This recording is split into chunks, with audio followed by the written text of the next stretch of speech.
We live it. Give, advocate, volunteer, Live United. Go to liveunited.org. Brought to you by United Way and the Ad Council. Fox on Tech. Last year, it looked like your cable box would no longer be an albatross in your living room. Been running this ad for 4 years. Cable companies to open the devices to competition and save you since the we were first on the air at the station. But the new head of the FCC, Ajit Pai, isn't pushing ahead on the 2016 plan to unlock the box. Hollywood and the cable industry didn't like the plan, citing that apps were already available that let customers watch video without a cable box. And that's true. You can ditch your cable box and service now. And with a high-speed internet connection, use streaming services. Remember, like no one's in there PlayStation yet. They Vue, won't see Hulu, that. DirecTV Now, Sling, and YouTube, and get a similar bundle of channels for a lower monthly price. And just make sure, let us know how David's. I think the level should be good, but it's been a while, so just let us know early on if you don't mind. Cable and satellite have lost 4 million customers over the past 2 years, and as streaming services become more robust, it may not be long before the cable companies compete in this streaming space without pressure from government regulators. With Fox on Tech, I'm Brett Larson. WFSX AM from Naples to Cape Coral and all of Southwest Florida. 105.9 Fox Sports Radio. We are Fox Sports.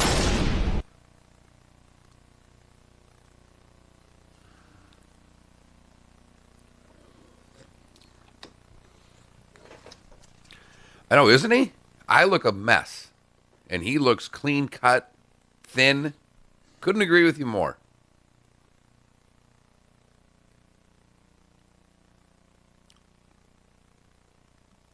Little note from Seth there, David. I don't know if you're seeing them because I know sometimes the chat doesn't go very well for you.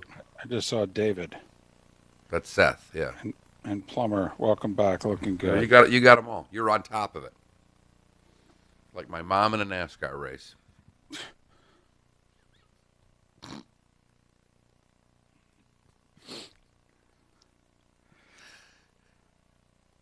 It's quite a family you got going right now. It is just something. And then I've got the brother-in-law and sister-in-law who just make Nancy babysit while they go to their summer home every weekend. There's only one way to wake up in the morning. So I said, come bring the cat for a month. Come on down. We'll show him. How the heck are you? Yeah, really. Yep, that's it. Miller. Really upset that my daughter will not read one fish, two fish, red fish, blue fish on Twitch because I needed content. That's what we've come to. And Moulton. Well, we need to explain to her the pilot program, and we need 25 hours of programming a week. So you need to deliver your 12 minutes a day, 5 times a week, because that's an hour, honey. Southwest Florida's Fox Sports Radio.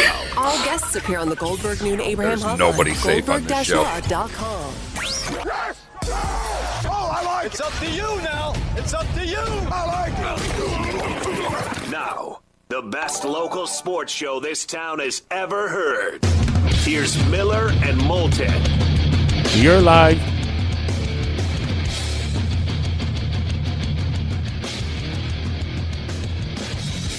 How the heck are you? Miller and Moulton. After 2 weeks, back in the saddle again. Great to be here. Thanks so much for being with us on Southwest Florida's Fox Sports Radio. Streaming at foxsportsfm.com. And we are broadcasting live on the Miller and Moulton YouTube and Twitch TV channels. Mark, what you been up to? I'm good. How you been? How was vacation? Do anything interesting? Well, as a matter of fact, I did. I did something I've never done before. I spent 10 days along the Gulf Coast. I, started in Southwest Florida and just made my way, Sarasota, Bradenton, and then Clearwater Beach, and eventually ended up in Destin. Oh, I'm sorry. That's maybe one day that'll happen. No, I spent 10 days at Gulf Coast Hospital. And I got that going for me, which is nice. Wow. Glad to have you back, buddy. I mean, this has been as wild of a couple of weeks for all of us, but particularly for you and your wife and your daughter and your mom. So glad to have you back. It sounds like everything went as well as could be expected. I know there's still more news you're waiting to hear, but thank goodness you're back. Thank goodness you're sitting in that chair. And I know everyone loved hearing that. How the heck are you? Didn't know what I'd have in the tank for it. I didn't either. I was going to ask before the show, do I have to go Memorex this morning? Do you have it? I don't know. Fortunately, we do one of them a day, although who knows? Today we may do 3. You may have to do one at the top of every hour. Yeah. Just to make up for lost time. Right. Just for the heck of it. I had to laugh. We tested out the equipment last night, and I expected David to look like me. If you are on Twitch, you are seeing a fully bearded, and I told everyone when this whole pandemic started that I was done with haircuts for 2020. I don't know if I can fulfill that obligation because there are wings. My hair grows out, not long. It grows just thick. Gotcha. You poof. I poof. Yes. Gotcha. And it's poofing. And I haven't shaved as well. So last night, David and I go to hook up just to make, nothing's been turned on in 2 weeks. Right. We both work from home studios at this moment. And at some point, David will be back sitting next to me in the cozy confines. But I get on our Zoom chat and I look and he's cleanly shaven. He has a perfect haircut. And David looks great. And I'm like, wow, you've obviously lost some weight because you didn't eat for 10 days. Right. So you look as good as you've looked. By the way, it's not an exaggeration. I didn't have solid food for nearly 9 straight days. So, yeah. And I've lost a few pounds. And the hair is right back, Mark, to where you look like you could go on ABC 7 right now and host a morning show. The hair is so good. Couldn't take it anymore. At one point in the hospital, I did look at the, charge nurse and say, I'm not sure what I would pay more for right now, a pizza or a haircut. I go, and I'm up to about $200 for both. This was like day 8 of no solid food. All right. And, your hair poofs. Mine's very thick. So I literally felt like I had a 10-pound bucket on my head. And it was very thick.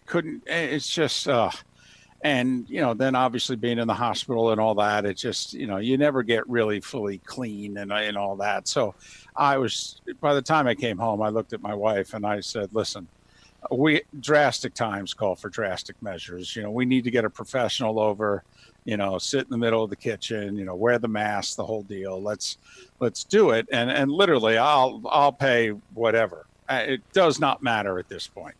I will pay whatever. So Saturday, late afternoon. Yeah, I mean, you look great. I cannot, for those that this is a radio show, and we're at 2 different places, and I was flabbergasted in such a positive way last night when I saw you. Now, your voice last night wasn't as good as it is now. We talked, and you said as the day goes on, you get a little bit more tired, and eating's not been that enjoy. This is the hard part, David. You are a guy who has, as you said, if it's not nailed down, I'll eat it. Correct. That's been my motto for 54 and a half years. And I had a hell of a run. Let me tell you, I had a hell of a run. It was Mario Andretti at Indy. Mario never nursed an engine. He got in that sucker and it was like, listen, I'm going to run this sucker hard. The object is to go as fast for as long as possible, and it's up to you to build a car that'll make it to the finish line. That ain't my problem. All right? And that's kind of how I felt. I was Mario Andretti, and I looked at my body all these years, Mark, and said, hey, it's up to you to make it to the finish line. You got it? Well, this ain't my problem. And much like Denny Hamlin yesterday, right before you get to the final laps, he got a little loose, David, and you got a little loose. More than a little loose.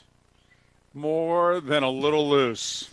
Little loose is when you lose your spot and you go from 5th to 14th on the lead lap. No. I went about 19 laps down in a hurry. So, man, oh man. I hate doing this to you. Are you allowed to eat anything that you like? Carrots. No, I kid. We haven't quite figured it out yet. All right, to be semi-serious for a moment, when you lose a kidney, which I did, I had my left kidney removed. All right, when you matter of fact, when you lose a kidney, when you lose because you missed a field goal, it sounds the same way out of Moulton's mouth. When you lose a kidney, I mean, I feel like Andy Rooney. When you lose a kidney, All right. It really hurts at the buffet. And so you're supposed to watch your salt for the rest of your life. Oh, okay. Fair enough.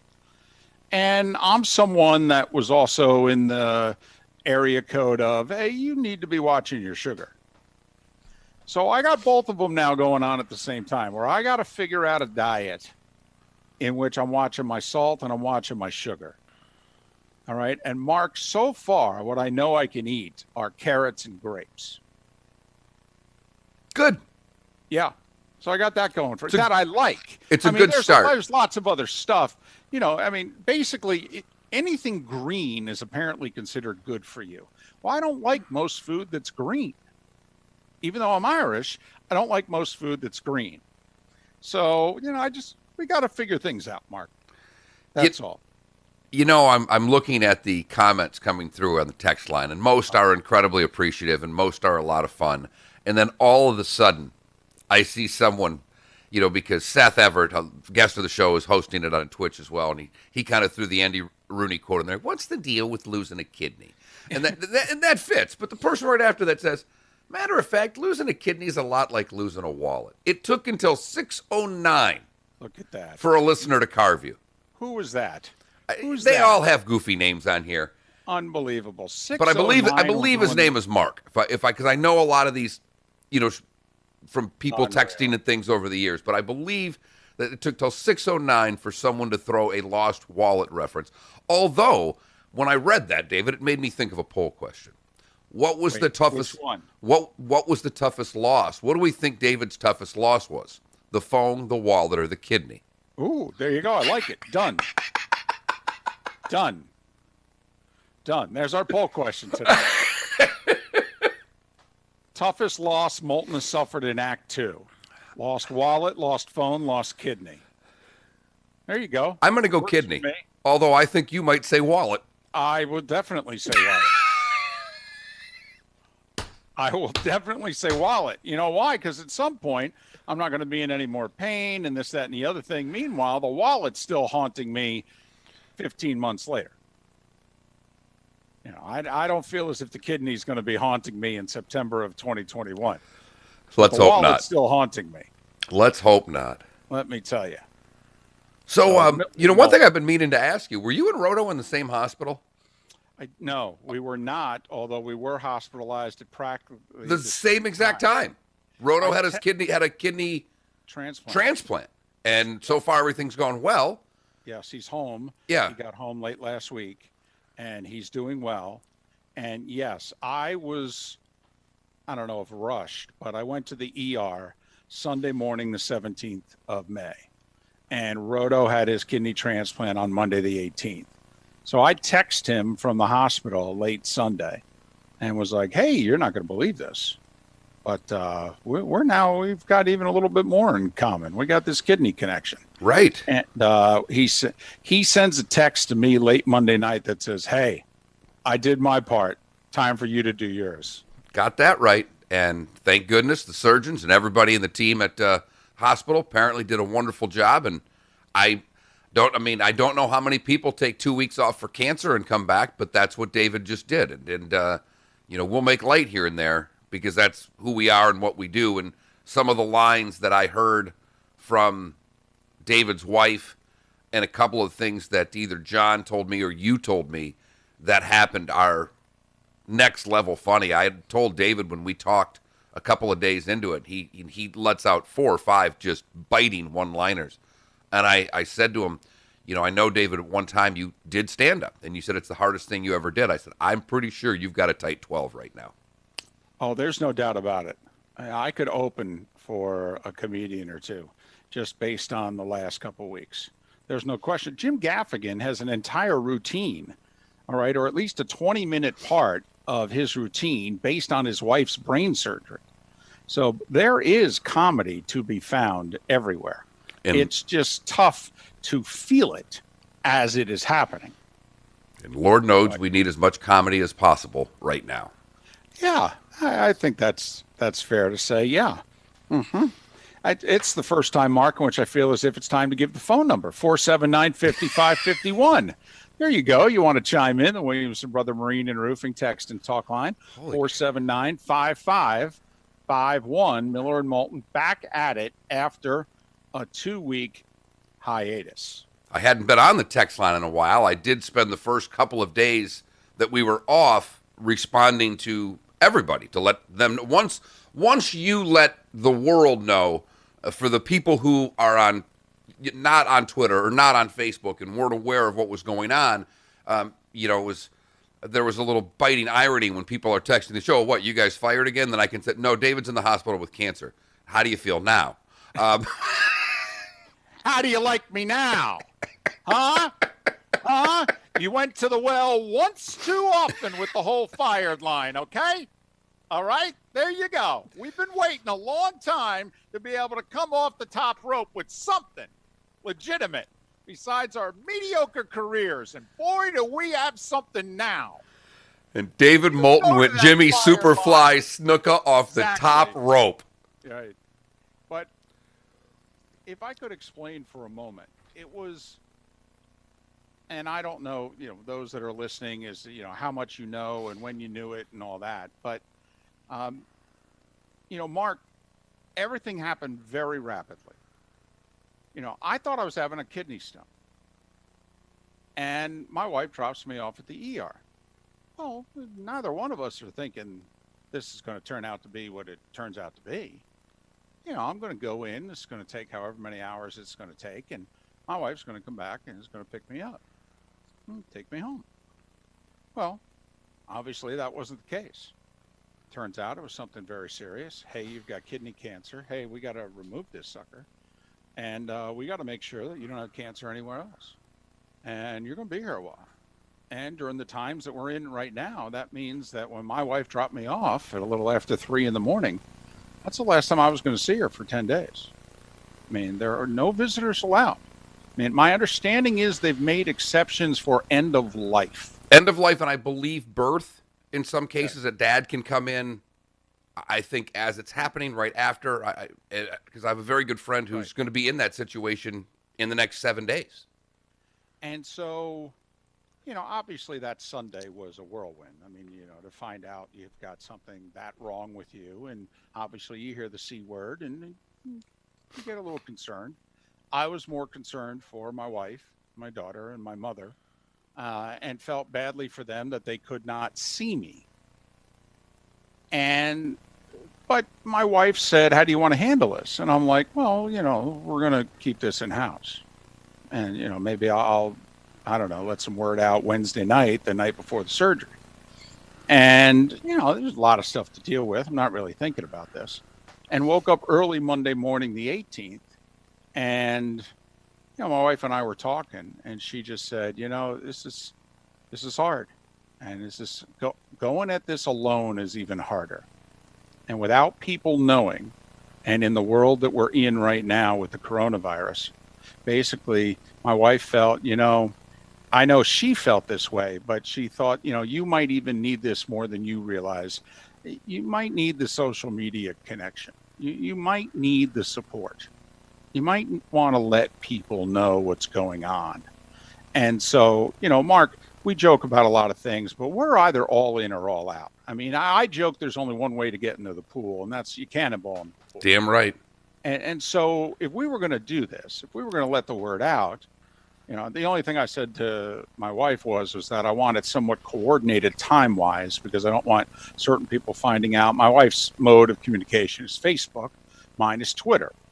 And so I'm just like, listen, around 8 a.m. Monday, let's, you release whatever you want to release. I'll release whatever I want to release. And, we'll just go at it from there. And so that's how we did it. And so I know it surprised a few people, and it was not my intention. Well, and I felt badly for you and John because I had sent you the private text on Sunday, which, rereading what I sent you on Sunday, I'm sure it was both like, okay, I think I may need to reread this again. And do we have any booze in the house? Do we have enough booze in the house? All right. So that's why I went as public as I did on Monday, the 18th. And also I knew it was going to be a while. I mean, the surgery wasn't scheduled till Thursday, the 21st. And it just, listen, I'm not going to be on the radio. You're not going to be able to get a hold of me. Here's the deal. I'll keep you updated on what's going on. Tried to have some fun with, the food that I wasn't allowed to eat in the hospital, and, the number of puddings and jellos that I was allowed to have in certain days. And, but that's, if you're curious as to why it is that I went the route that I went, it was my wife's prodding, and she turned out to be right, because the response was overwhelming, and it was a very lonely 10 days as it was. And that was with getting an outpouring from many people for both me and my wife and daughter and all that. I can only imagine how lonely and isolating it would have been if we had tried to keep this where about 10 people knew about it. David, I was shocked at first that you did it, because I know you. And yes, you are a cannonball into the pool, but for something like this, it's never been your MO to put things out that are, feel bad for me stuff. That's just not how you operate. And so I was stunned when you put it out. But I was overwhelmed. Like, I was moved by what our listeners said. Touched.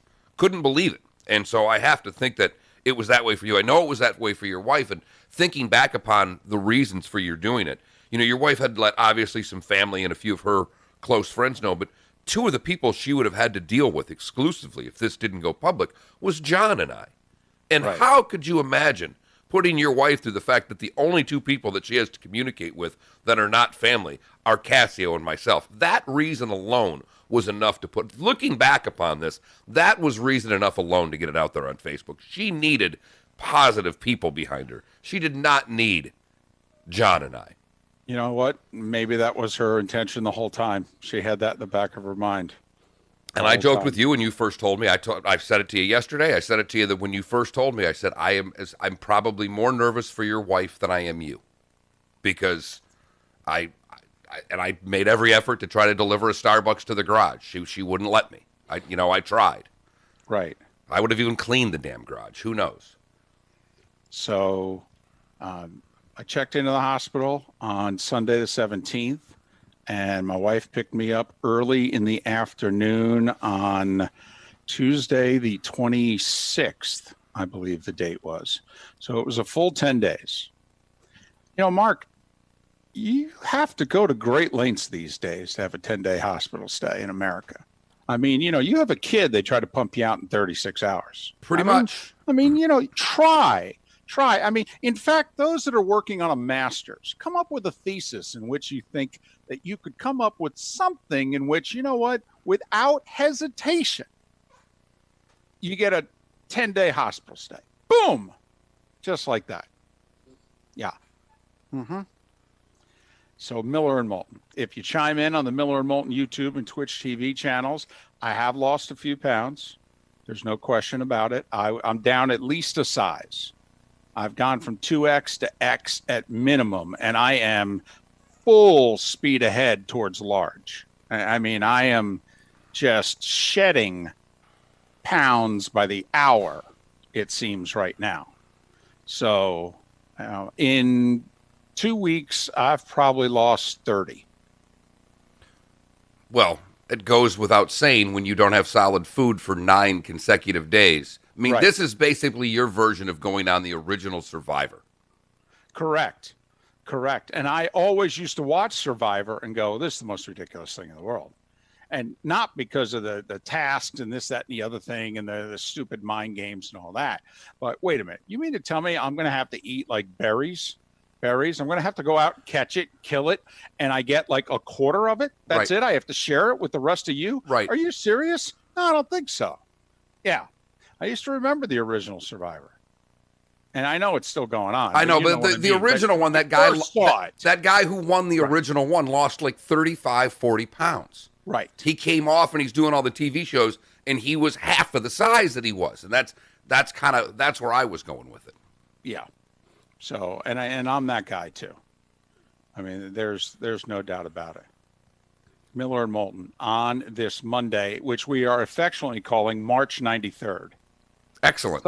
Some of you may think it's June 1st, but then again, some may go, it feels more like March 93rd. Well, yeah, because the only thing that's happened this year since this all started, we had one moment. We've had one moment. It was over the weekend. I mean, I thought the SpaceX launch on Saturday was awesome. Yes. Watched it, was excited. My wife was next to me. We actually watched it outside because there was pockets of clear sky going, hey, maybe you'll see something. So we watched it on the TV in the backyard and thought it was just terrific. I mean, that's been the moment. Since Rudy Gobert tested positive, the one positive moment that we've had, the only one that I can really think of, is the rocket launch in a touch of NASCAR. Since March 11th, we've had a good hour. Yeah. Yes. Since March 11th, we had a good hour. And the rest of it has been disastrous. I'd like to thank Elon Musk for that good hour. Thank you. We needed it. Elon. Yes. Miller and Moulton on this Monday. 479-5551 is how you can chime into the show.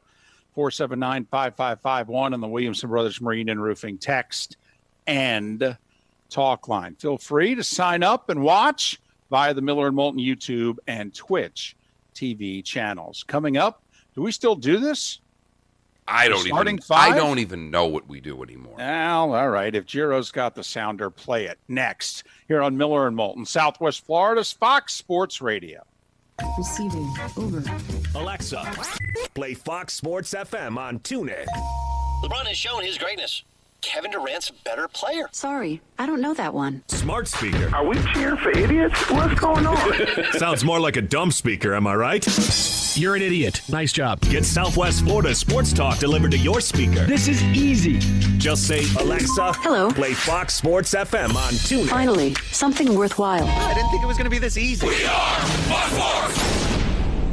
Whether you stop by a locally owned Napa Auto Parts, Napa Auto Care, or visit Napa online, if you need help with your ride, you can count on Napa Know-How. You should be driving a Kia from Galliana.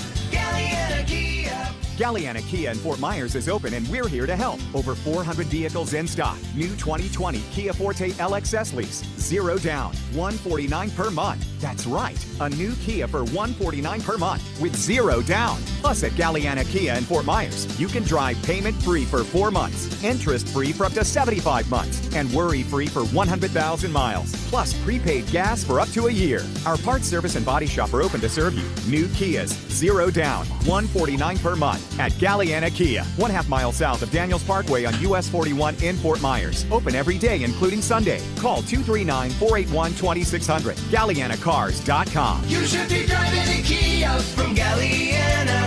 Galliana Kia.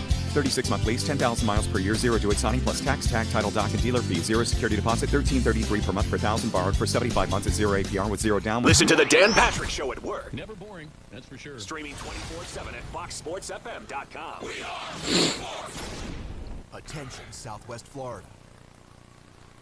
Are you ready? God, did 5 o'clock come early. I haven't woke up this early in weeks.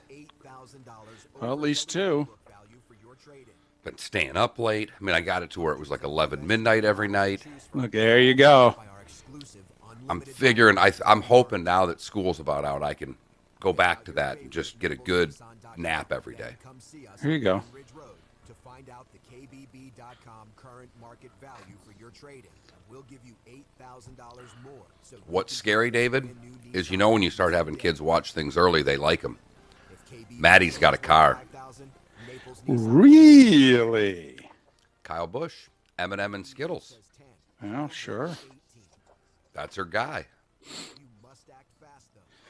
Well. Very glad to be back, everybody. Now back to Miller and Moulton. This is Miller and Moulton. You're live.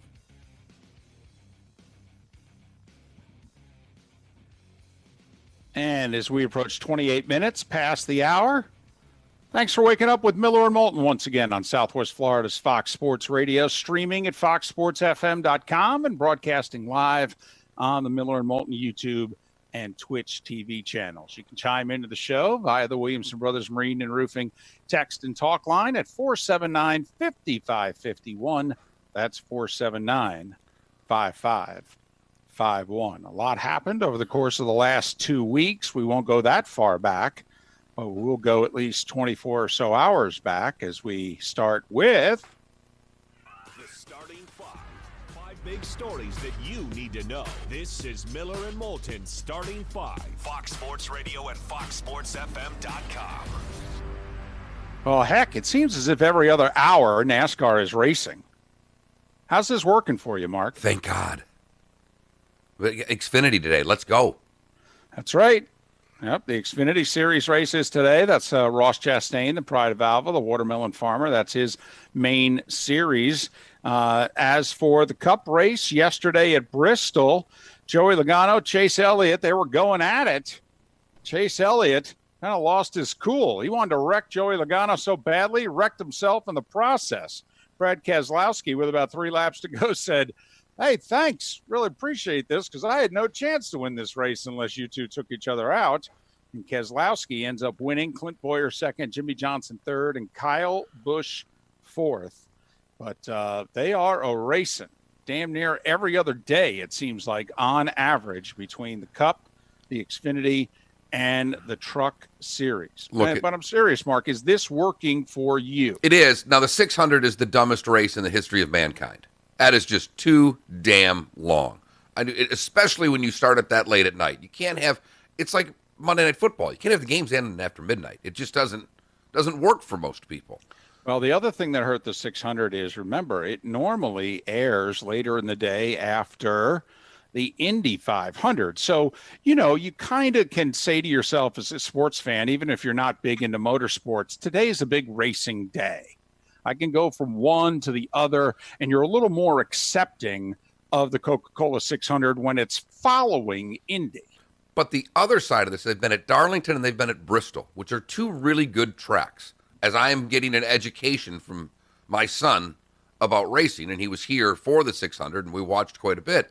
But Darlington was a fun race. Bristol's always a fun race. Yep. Now they go to Atlanta. I don't know. We'll see as this goes on, David. But early on, hey, it's been fine. And I think Jeff Gordon's good. Oh, as an announcer? Yes. Yeah, I agree. And he's very recognizable. DW, boogity, boogity, boogity, all that, whatever. If you're a racing fan, you know who that is. If you're not a racing fan, you have no idea of his greatness as a racer. He's been in the booth forever. Right. Gordon, a guy like me who's not a race fan, immediately knows the name Jeff Gordon. Most everybody who is a sports fan knows who Jeff Gordon is. And Jeff Gordon, to me, is calling races much the way a Madden jumped in and did football. He's given me stuff I've not heard other broadcasters talk about. He's teaching me. And they went through a wreck yesterday in which he said, "What do you do there?" Well, here's how I would have handled that. But then a car slid down and got hit. You wouldn't expect it. Then you're just holding on, hoping you're going fast enough. But, he kind of went through what goes on. How would you have handled that? All right, great. Now you're telling me something. I don't remember getting that from a lot of other analysts in the sport. And it's a guy who potentially is on the Mount Rushmore of racing. Right. I mean, I know he only had the quote-unquote 4 championships, but I will say this. If they hadn't changed the rules, if they had kept racing the way they had always awarded championships, Gordon would have had at least 7. And there are a lot of people. They changed the rules because of him, didn't they? Yeah, well, in part. And so I like Gordon up there. I thought he was a little chicken blank on Busch in the Darlington race when he took out Chase Elliott. I thought he could have been a little more on, he wrecked him, but they're much like the PGA Tour.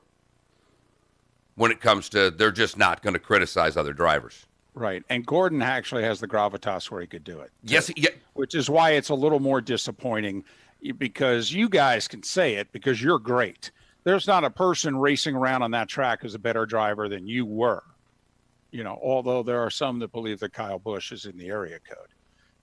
I'm not a huge JJ fan, but obviously with the 7 titles, he's up there as well. Very quietly, late yesterday afternoon, the Major League Baseball Players Association, well, they came back with their counter proposal to what the owners have been throwing out there. Mark, how does this sound? The players are like, let's start June 30th. Let's play to the end of October. Let's play 114 games. You want a chance to make up some of the revenue lost? How about if we do 2 years of an expanded playoffs? Because we still have this year and next season under our current CBA. So to negotiate past 2021, that's getting a little carried away.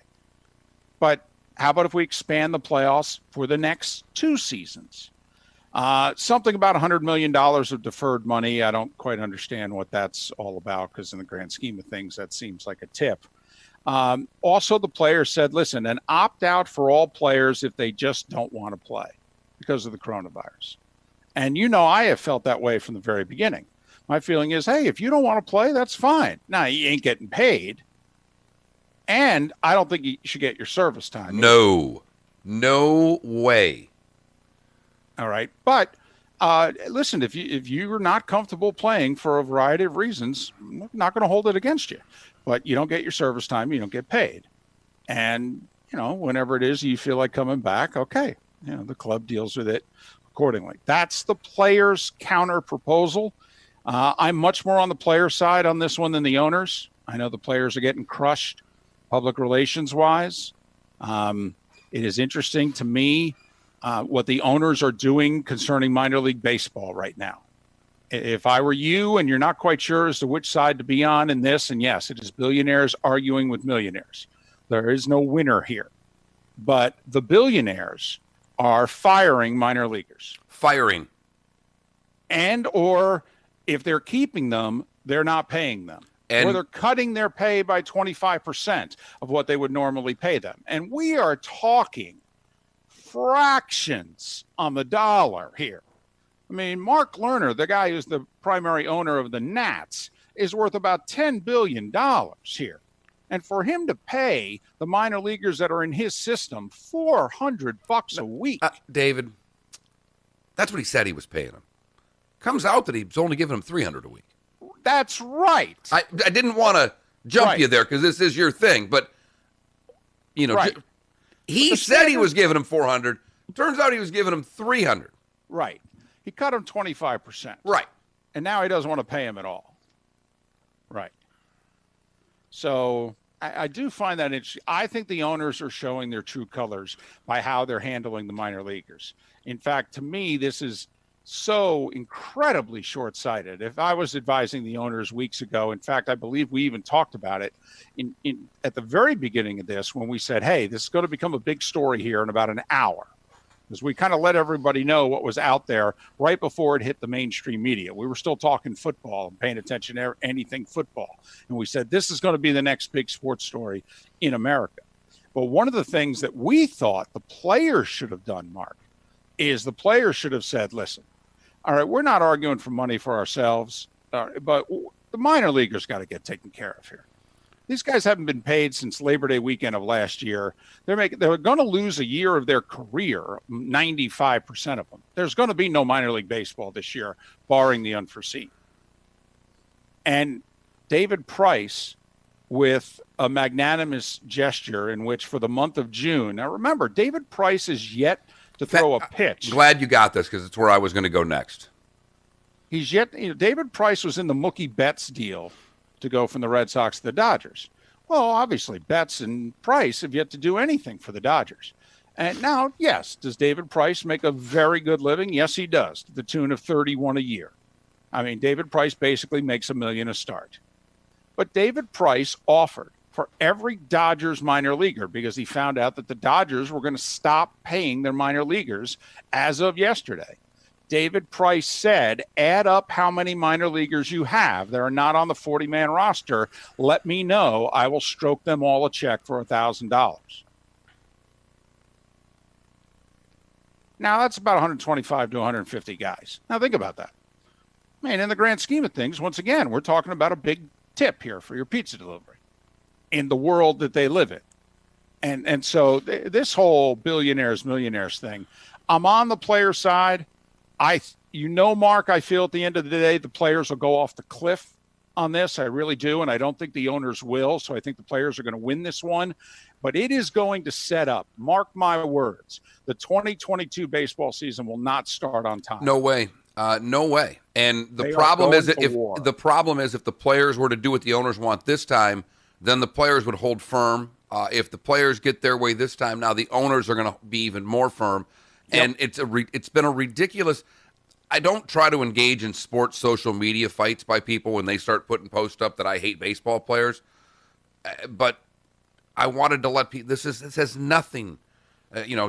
This has nothing to do with the 2020 season. This has everything to do with the new CBA. It does. Everything. This is the owners seeing this as a way to get at the players to start getting wins now so they can get more wins in the winter of 2021 before the 2022 season. And the players know it, and they see it coming, and they know that the public doesn't give a damn. Well, they know that the public will take the owner's side. They always have. You and I have always been baffled about this, is that damn the man, because we're all working for the man. 90% of us, 95% of us, because we do live in Naples, Fort Myers. Some of you are the man, and good for you for being the man. But for the most part, we work for the man. And yet, when it comes to our sports teams, we support the man. We support our team. We don't necessarily support all the owners, but we support our owner. One thing I want to add, David, if there is a team that you are looking to root for, if you do not have a baseball team, or you're a National League guy, I have an American League team for you. It is the Kansas City Royals. Yes. The Royals are paying their minor leaguers through August 31st. That's when their season would have ended. They did not lay off anybody. They did not furlough anybody. They did not give anyone in their organization that is paid a pay cut. Not a single soul. Not a minor league player, not an office worker, not a scout, not anyone. So if you're looking for a team to root for because their owner has handled this with class, it is the Kansas City Royals. And from a revenue standpoint, they're clearly one of the bottom 5 teams. Correct. I mean, it's tough to cry poor as an owner, and there are very few that can. But one of them that could would be the owner of the Royals. A couple of other things. Mark, if the NHL resumes, I don't know how many people saw this over the weekend. The NHL has said, we will test players every day. My only question back was, where are you getting the tests? Well, obviously, they're making arrangements. Good for them. But they have said, if we come back, in order for us to do this, we'll be testing everybody every day. And we've wondered over the last 10 weeks how it was that leagues were going to do this and all that. The NHL, very quietly over the weekend in a Q&A, they were asked, and they said, well, we're doing this. We're testing everybody every day. Okay. And one final college basketball note, Andrew Nembhard, who has started every game for the Gators over the last 2 seasons, their sophomore point guard who averaged 11 points, 6 assists a game, he pulled his name out of the draft. So you would think for the Gators, that's good news. Problem is, the 6'7" sophomore also said, yeah, I'm out of here. I'm getting out of Gainesville. So Nembhard is transferring. He was part of that talented team that, they would have needed a nice tournament run to overcome what was an incredibly underachieving and disappointing regular season last year. But the Gators lose their starting point guard of the last couple of years, Nembhard. And that, Mark, is the starting 5. 5 big stories that you need to know. This is Miller and Moulton Starting 5. Fox Sports Radio and FoxSportsFM.com. At 18 minutes before 7 o'clock. 479-5551 is how you can chime into the show. 479-5551. And yes, it is great to be back. Not just me, but Mark feeling the exact same way. We are Miller and Moulton, and this is Southwest Florida's Fox Sports Radio. From Southwest Florida. Did you see the video of J.R. Smith? A Wink News update. of him defending his property there? He beat the police are searching for out the of a driver guy. of a gray minivan who He tried didn't to defend lure his a young property. girl to his He car at the Walmart wasted that grocery dude. store on Skyline Boulevard Saturday. A description of the driver and how you can help police on the Wake News app. Career Source is reopening today in Lee County to help anyone out of work find a job. Sanibel is opening all island beach parking today following closures due to COVID-19. Lawn fertilizer restrictions begin today in Southwest Florida. The goal is to keep fertilizer from getting into our waterways, causing algae blooms. Trust Wink News, Southwest Florida's news leader.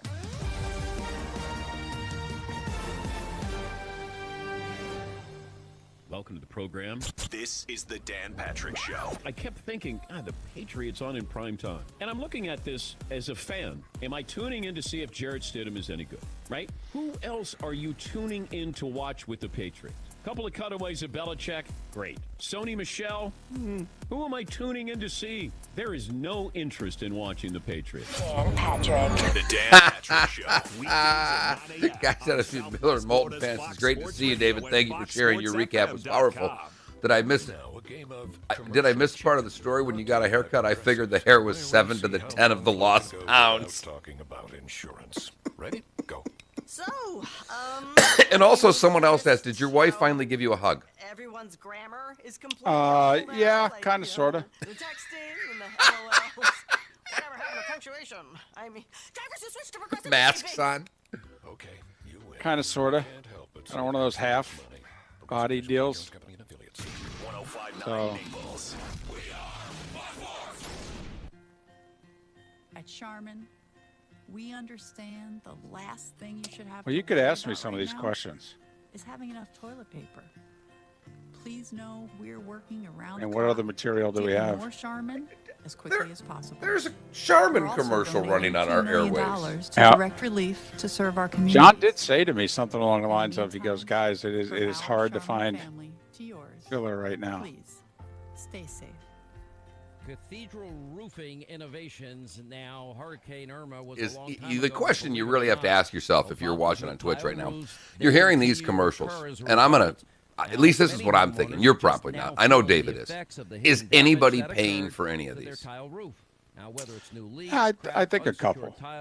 These roofs are I think a living couple. on borrowed time. Yeah. Now, tile roofs, by nature of their design, are Maybe on other susceptible stations. to lift in powerful storms like hurricanes. Definitely And this on other occurs, your stations. Tile underlayment can be compromised, but you would not Bonus. realize it until possibly years later.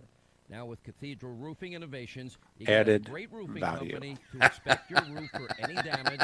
And just because you don't have leaks doesn't mean you don't have issues. Just go to cathedralroofingnaples.com. They are the tile experts in Naples, and they will start the inspection process right away. Just go to cathedralroofingnaples.com. Cathedralroofingnaples.com. License number CCC 1331928. Now back to Miller and Moulton. All right, now we're getting somewhere. No. This is Miller and Moulton. You're live. 14 minutes before the top of the hour. Miller and Moulton, thanks so much for being with us. Southwest Florida's Fox Sports Radio, streaming at foxsportsfm.com, and sign up for, it's free, Miller and Moulton YouTube and Twitch TV channels where you could be watching us live right now. And if you're signed up via our Twitch TV channel, you could also be chiming in. It's very interactive. We spend the commercial breaks responding to much of what it is that you throw at us. You know, one of the comments that was made, we were talking about baseball, and you and I were talking about why fans continually take the owner's side and not the players. And Albar put in there, says that's because most have not had the benefits of having a union behind them. That's a really good point. It was a different time a generation ago when these things were going on, when the UAW and the Teamsters were really strong unions in this country. They're not anymore. In fact, no. I don't know if there is a union that even comes close to being as strong as the baseball players union. Well, and I thought at last estimate in this country, Mark, that 7% of the workforce. Under 10%, you are correct. Is a part of a union. And so, there you have it, overwhelming majority. There have been a few times in my career, I know, in which I had to join a union. I actually got in trouble, second station I ever worked at, They didn't have much of a policy for part-timers. I was like the only part-timer in the building. So I didn't join the union. And that didn't go over well. And I was treated a certain way because of it by most of the rest of the people in the building. Well, that's kind of the way it goes. Yeah. Yep. That was my education into being in a union, 21, 22 years of age. There you have it. So I think that is an excellent point. A couple of the other things that have been asked, has your wife given you a hug yet? A full-fledged hug? No. A couple of half hugs, kind of a half body thing. I give you half a shoulder here. I'll turn my head. What was funny was she was actually approaching me to give me a hug and seemingly forgot that I had just had a kidney removed and took her hand and put it right on said spot. And there was a part of me that was like, ooh, but the other sensation overrode that. Right. Yeah. And I was like, hey, X-nay on the kidney. Wasn't as Chuck Rhodes as you thought it was, huh, David? Exactly. Come on now. I would like to thank Carl Semesco for sending the edible arrangement to my house. My wife loved it. Well, I didn't get a piece of it. My wife loved it. I will say your wife had texted John and I when you're in the hospital. I want to send him something. Can you guys give me a note to put on a card and can we get him something? I said, can we get him an edible arrangement? It's the very first thing that I said. And this goes back a long time. Goes back to Act 1. It was David's birthday. And his wife sent an edible arrangement to our studio. With no chocolate. It was the fruit and some chocolate-covered fruit. There was chocolate-covered fruit, so it was a little bit of chocolate, but it was fruit. Yes. Oh, yes. Because I thought I went crazy because I didn't get any of the chocolate. No, there was some chocolate. Gotcha. And John and I just pointed out that it was a passive-aggressive move by your wife to tell you that you needed to start losing weight. Right. And I said, you guys don't know what you're talking about. My wife just loves me. All right. We don't do a whole lot for each other. And do not knock my wife and our relationship. Okay. This is just her way of expressing her love for me. And you can tell by that voice, this even brings up a tone in David, a reaction. And trust me when I say, this was 8-10 years ago, that David's voice was even more stern than what you're hearing right now. Yeah, and as the show progresses, we're getting on David even more. Right. And I'm not appreciative of this. And David's getting pissed. Yeah. I mean, I'm not playing along with this one. No. So he goes home and, what must have stormed into the house. I think we were 3 to 7. So he gets home 7 o'clock and he walks in the house and he's very upset about the fact. Can you believe that these guys thought that you were doing this? And it turned out she was. Right. Said, wow, they got it pegged. They saw it. And so when we were going to send David a gift in the hospital, which we ended up not being able to do because you can't send gifts. Coronavirus. No. You can't send anything. You can send a card. Apparently the card got there, right? Yes. My wife was able to not sneak in. You had to basically show up at the front desk and say, this is what I'd like to give to so-and-so in room such and such. And then they decide yes or no and or how much of it. And what I thought was interesting was they didn't allow a lot of clothes. I hate hospital gowns.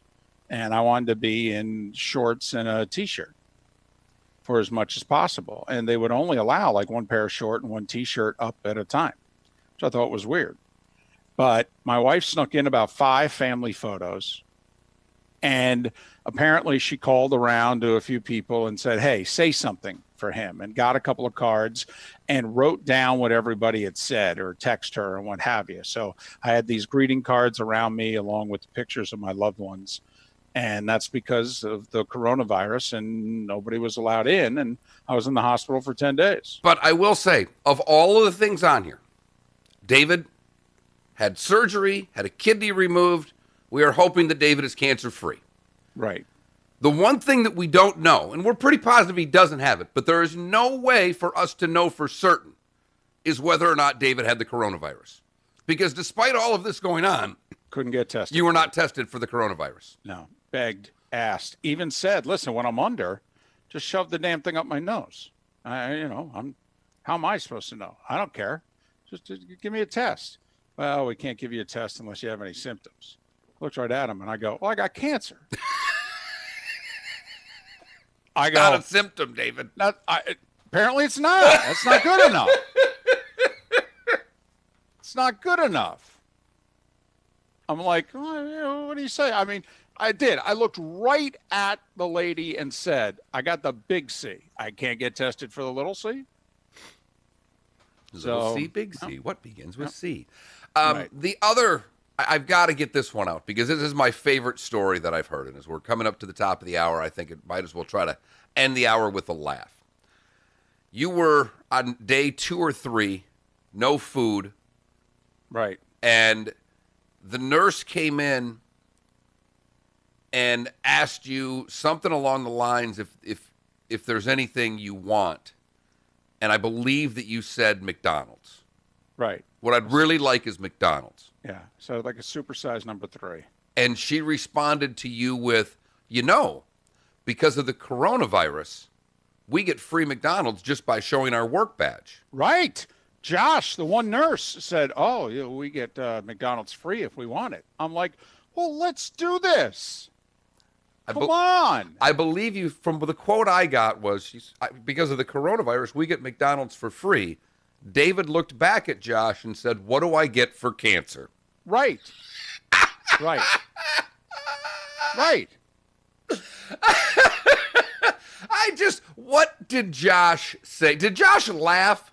Well, first off, he was young, so polite. Right. I mean, if he called me sir or Mr. Moulton one more time, I swear I was going to gut him like a fish. But he just laughed. He laughed at that one, and he goes, well, sir, unfortunately, I can't get you anything extra for that. Too bad. I love your effort, David. Love your effort. I had it. I had my credit card out. Fortunate enough, we remembered I brought a wallet, and I had my driver's license, had my insurance card, had a credit card. Figured we might need the credit card on the way out, pay for prescriptions, whatever. I don't know. So I got the credit card out, and I am trying to order pizza. And I am talking with the charge nurse at the main station, in which I'm like, I will buy pizza for everyone. The whole floor. All right. I have not been fed in 3 days. 3 days. All right. I've had the colonoscopy. I'm going to, 36 hours from now, I'm going to have my kidney removed. This is my last chance at food for 5 days. I go, how much pizza do you guys want? I go, because I'll order it right now. And I had them. The charge nurse calls up the doctor and gives the big push and it lays it all out and goes, if we don't feed him now, this guy's not going to eat for 8+ days. And the doctor wouldn't bite. And Mark, there were 12 nurses around the nurse station. Me and the charge nurse on the phone. Calling the surgeon going, come on, doc. What'd he say? Last chance to feed the guy. Nope. He doesn't get fed. I must say, I really, really appreciate the effort. I tried so hard. That was going to be a $200. Those 2-3 slices were going to cost me $200, and I would have been fine with it. Worth every single penny, David. Yep. I would have been fine with it. Never mind the legendary status. They treated me great as it was, but man, oh man, if you'd bought pizza for the whole floor, my goodness. Miller and Moulton on this Monday. Great to be back in the saddle again on either June 1st or March 93rd, whichever one that you want it to be for yourself. 479-5551 is where we answer any of your questions and chime in on your comments. You can watch via the YouTube and Twitch TV, Miller and Moulton channels. And I'll chime in on our chat room on Twitch TV as well. Lively discussion, always at the top of the hour. David may remain. I'm probably going to have to refill the coffee. Miller and Moulton back at it, and could not be happier to be doing so right here on Fox Sports Radio. We are Fox Sports. What? For professional roofing, the name you need to know is D.R. Martineau. Dan Martineau here, owner of D.R. Martineau Roofing of Southwest Florida.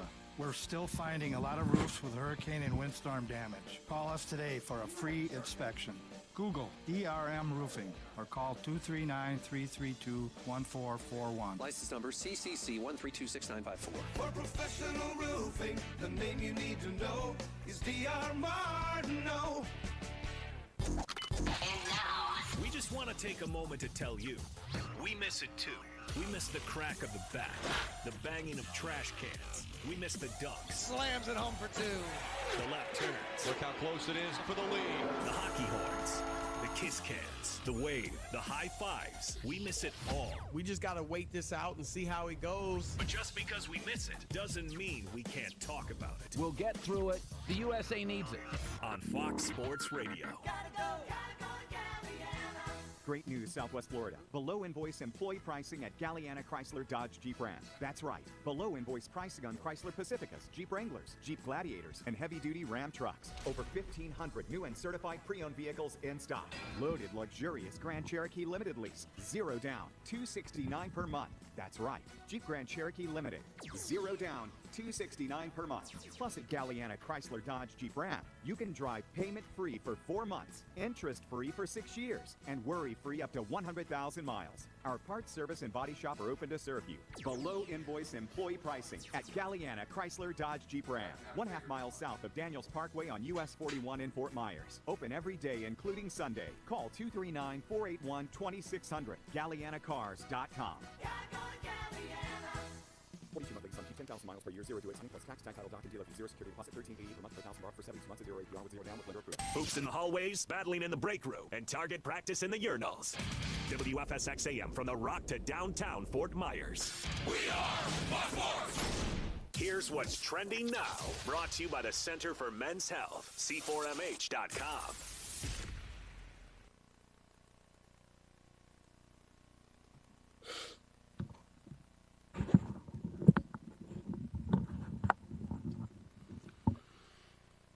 Hey, you got anything you want here? Because otherwise, I was just gonna lay it all out one time. Okay. Everybody. All right.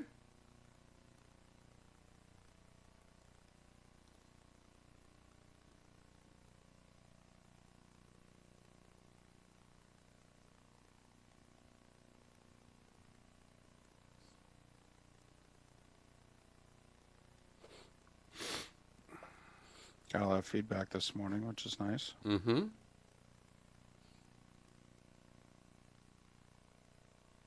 See Deshaun Jackson's comments? No. He said if we're not going to have anybody in the stadium, they should be micing everybody up and let people hear how a game really sounds. Works for me. For both of us, it's stuff we've talked about for years. But I just thought it was kind of cool that here's a guy in the league going, let's do this. Because I needed content. That's what we've come to. And Moulton. Well, we need to explain to her the pilot program, and we need 25 hours of programming a week. So you need to deliver your 12 minutes a day, 5 times a week, because that's an hour, honey. Southwest Florida's Fox Sports Radio. All guests appear on the Goldberg Noon Abraham hotline. Goldberg-law.com. Oh, I like It's up to you now. It's up to you. I like it. Now, the best local sports show this town has ever heard. Here's Miller and Moulton. You're live. And as we approach a couple minutes past 7 o'clock, top of the morning to you. How the heck are you? Miller and Moulton back in the saddle again, and it feels good. Thank you very much.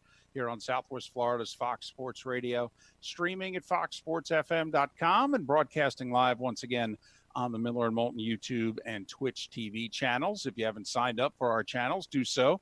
They are free, and on the Twitch channel, well, very interactive during the show and during the breaks. So, little added bonus there on the Miller and Moulton Twitch TV channel. 479-5551 is how you can chime into the show via the Williams and Brothers Marine and Roofing text and talk line. 479-5551. You okay with doing a show today? Were you worried about me? I was. I last night when we talked, I came downstairs, I looked at my wife, I went, I hope he's ready, because he didn't. Last night you didn't look it. You scared the hell out of me. You're a different guy this morning than the guy I talked to at 6:15ish last night. And you said in the morning I'm at my best. So I took your word for it. And then this morning it's 6:50 before you hop on, which is a little late for you. Not really late, but a little 5:50, yeah. Or 5:50. Right. A little late for you though. Usually it's about 45 you've locked in and I know you're there. And I don't ever send you a text and say, "Hey, hooked up," and so I got nothing, and after last night I'm going, "Oh boy." So I was nervous. Yes. Well, this nearly didn't happen. The wife wanted me to wait another week, and Doc was on the fence and had a doctor's meeting on Friday. And he said, "So what are you thinking about work?" And I said, "Oh, we're doing a show Monday." And, my wife just kind of glared at me a little bit.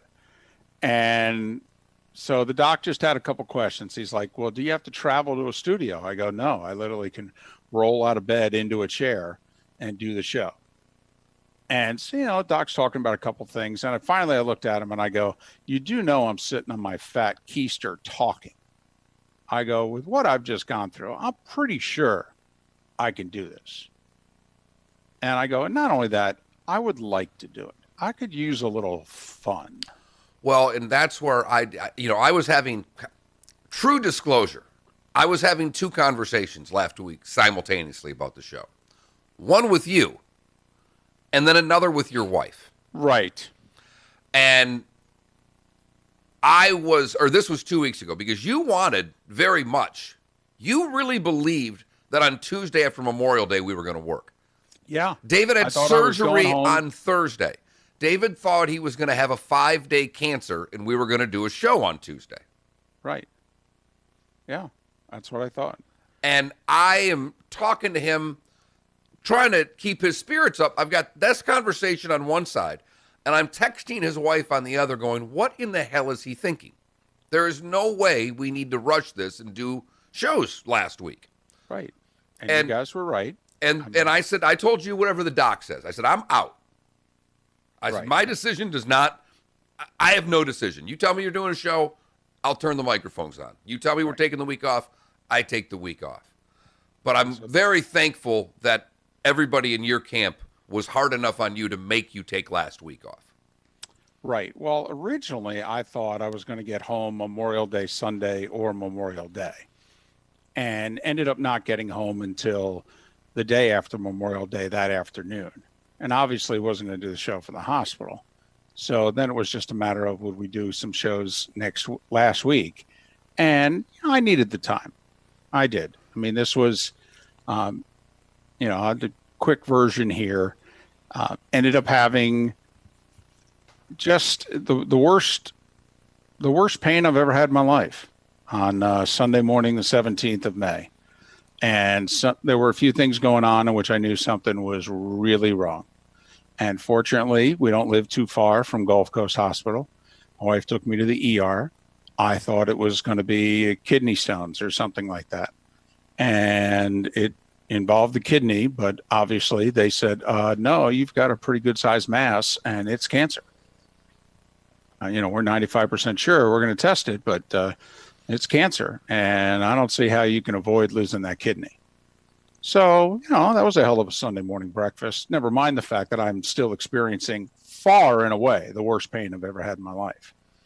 And in fact, when the doc told me that I had cancer, I asked him to repeat it, not because when I heard the word cancer that my mind went zzz.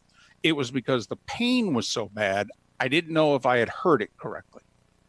And so, we get through the day, and fortunately, the way it was that I have been staggeringly lucky in all this. You could not have what befell me and then line things up in such a way so that it would work out. From the people that were on call, who saw me, everything. I have been staggeringly lucky. Winning the lottery, lucky in terms of my health here in the last 2 weeks. But it was determined fairly quickly that we think your cancer is confined to the kidney. Maybe, just maybe, some of it is beginning to leave the kidney now. Now, it means we got to get at this, obviously, because we don't want this to go anywhere. And there's a couple of, there's the aorta, there's the vena cava, that aren't too far away. And, it's not going to take a whole lot of time for this thing to get in there. And at that point, then cancer's throughout your body, and it's a whole different ballgame. So, the doc and I were on the same page very quickly. He jokingly said to me, hey, you can always get a second opinion. And I looked right at him and said, do you need a second opinion? Because I'm good. Let's go. Let's do this.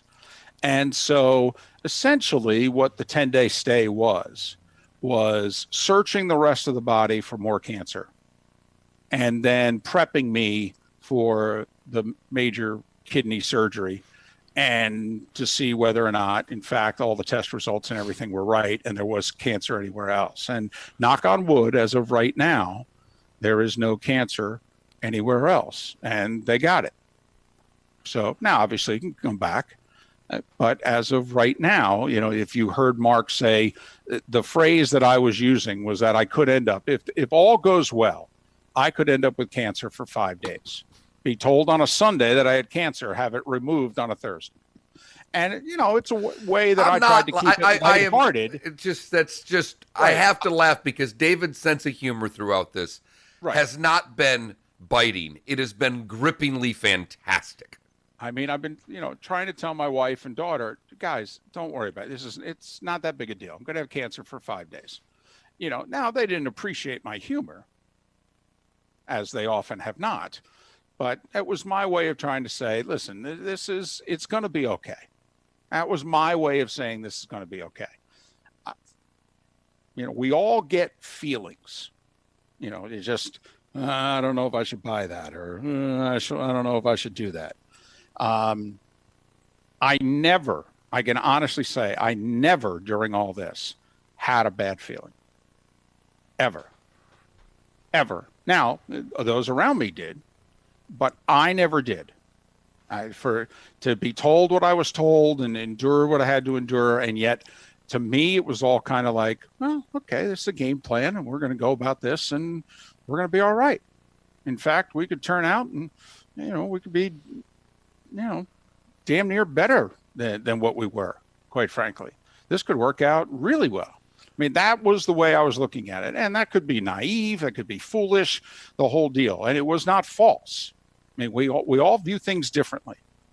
And, I am not trying to come off sounding flippant, all right? But it was how I viewed this. And so that's kind of the approach that we took.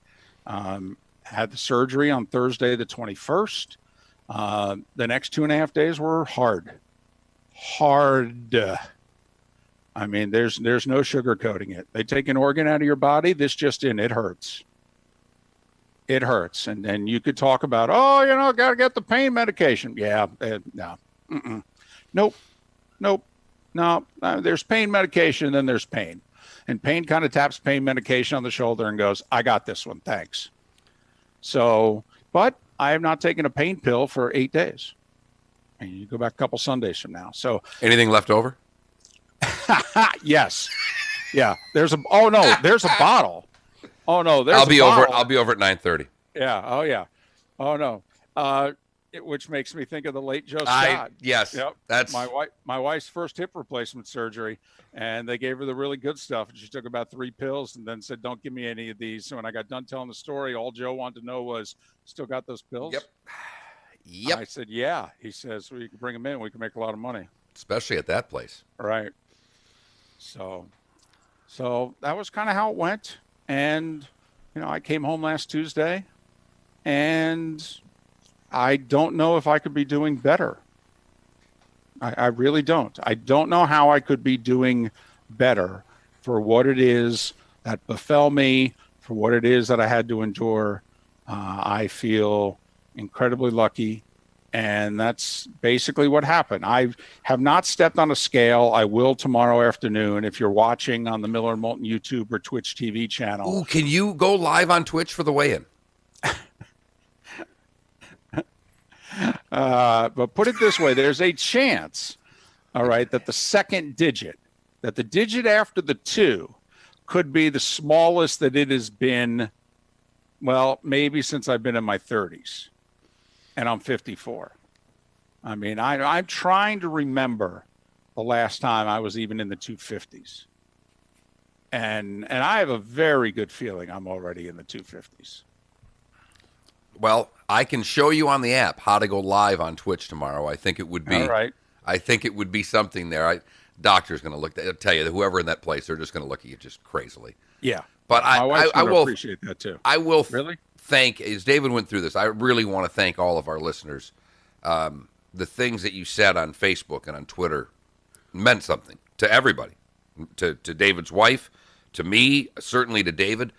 David doesn't do Facebook. I passed along a lot of the things that were said. I had two of my friends reach out to me, one who lives here locally, who has gone through the same thing that David has with the cancer. Another dear friend of mine, she wrote a long note to David about her mother having a similar situation 6-7 years ago and has completely kicked it and is doing fine. And it's always great. I remember when, unfortunately, a friend of ours lost his wife to cancer, and I remember sitting with them, and I was telling her about my friend who beat leukemia. And she hugged me, and she said, you don't know how great that feels, because everybody comes up to me when they hear the C word and ends up telling you about the bad things that happened to someone in their family, as opposed to the good stories. So those of you that reached out with, and a couple have already reached out this morning saying they've know people that have had similar things. Trust me, those mean a lot to all of us, especially to David and his wife, but certainly to me and to John and to our show family here. You guys have been absolutely terrific with your well wishes, and it certainly was incredibly appreciative from all of us who were hanging on for a few days with David, and it was very comforting. I was overwhelmed at times, and I know that I think David and his wife and everybody as part of our show family was as well. So thanks to all of the well wishes you gave throughout this. And it was the reason that I went public as opposed to keeping it close to the vest, which was my intent. It was really because of the coronavirus and how isolating so many things are right now. And after just one night, wife dropped me off very early on a Sunday morning, 3:30 in the morning. And by the time you go to bed Sunday night and been given the diagnosis, and this is what the next week or so is going to be like, and then you realize that, you're going to be in the hospital and she's going to be home, and you're not going to see one another. And for that matter, our daughter's 400 miles away, and my mom lives in a part of the country where if she flew in, they'd have to quarantine her for 2 weeks. And so you're like, wow, this is going to be unusual. Usually when you have a health crisis in a family, what happens? Everybody comes together. And so the reason that ultimately I decided to go public with everything was, one, I didn't want Mark to get a whole bunch of texts and tweets about us getting fired. No offense. I was coming off the top rope to end this once and for all. Because they were there. Yeah. Oh, yeah. Right away. They were there. Yeah. We weren't on the air Monday morning. Boom. 6:09. Did you guys get fired again? Okay. I got one for you. And I had a cut and paste. I basically had a whole thing of, basically what we were saying. I basically took what you put out there and was just pasting that. Because a couple of them were a little snarky. Right. A couple of the comments, they thought they were being really funny, but sometimes people go a little over funny and become a little snarky. And we get it, because David and I are the kings, are going overboard and being a little snarky. So we accept it. But when I see snarky and I can cut and paste with, no, actually David's in the hospital with kidney cancer, you've won the argument. No one's going to say anything after that. How do you feel now, snarky? You jerk. Huh? You jerk. So you put out the information on Tuesday. Monday morning, 8 a.m. Jay Severson, if you've lived here for any length of time, when David first got into the TV business at the Witness Protection Program, then known as ABC7, NBC2 and Wink and still have battled for years for the #1 spot. But NBC's on their game at this time. And Jay Severson's the local sports guy, and he's very funny, very good. Yes. He's since moved on to the private sector, if you will, not in the public world anymore. And Jay called me or texted me Tuesday. He goes, what is going on? Because he got word. And so I called him because I just didn't feel like texting what was happening. And we talked. And when I told him, I said, now, David has told me He's having surgery Thursday, expects to get out of the house on Sunday, and since Memorial Day's Monday, we'll be back at work on Tuesday morning. And he just started laughing. I said, is there anything about that statement that surprises you? And he went, nope, that's about right. Had to get, I don't know what to tell you. He's going to want to go back to work. And we laughed about that. He goes, boy, that just sums him up in a nutshell. I will say, glad that I took the rest of last week off. Needed it. Even though I'm doing very well, I'm not strong. All right. There were times during this, like I was so feeble, weak, walking around the hospital floor with my IV there, in which I felt elderly. I did. I felt in my 80s and 90s. That's how slowly I was moving. That's what little strength that I had. And I've always been somebody, listen, I've never looked like the picture of health. I've always felt fine. I mean, Mark and I have joked about it forever. I mean, Mark's got a neck that bothers him. He's got a shoulder, and he's got a wrist, and this, that, and the other thing. And he looks at me. He goes, do you have any aches and pains? I go, not a one. Not a one. You know, I've eaten like crap, as we all know, for 30 years. You know, I may look like, roly-poly, this, that, and the other thing. The biggest joke in my family, everybody who eats healthy and looks great, yeah, they're the ones with all the surgeries. All kinds of them. Yeah, major, too. Unfortunately, his wife and daughter have not had the best luck with health in their life. No. And they eat fantastically well. Yes, fantastically well. No drinking, no sodas. I mean, exemplary nutritional dietary supplements, the whole thing. And this guy, Cheeseburger in Paradise over here, walks around without a pain for 54 years. Right. And I'm looking at him, having my second Whopper, having it fall off the side of my mouth. And I'm looking at him going, how's that treadmill working for you? So... And obviously, caught up with me.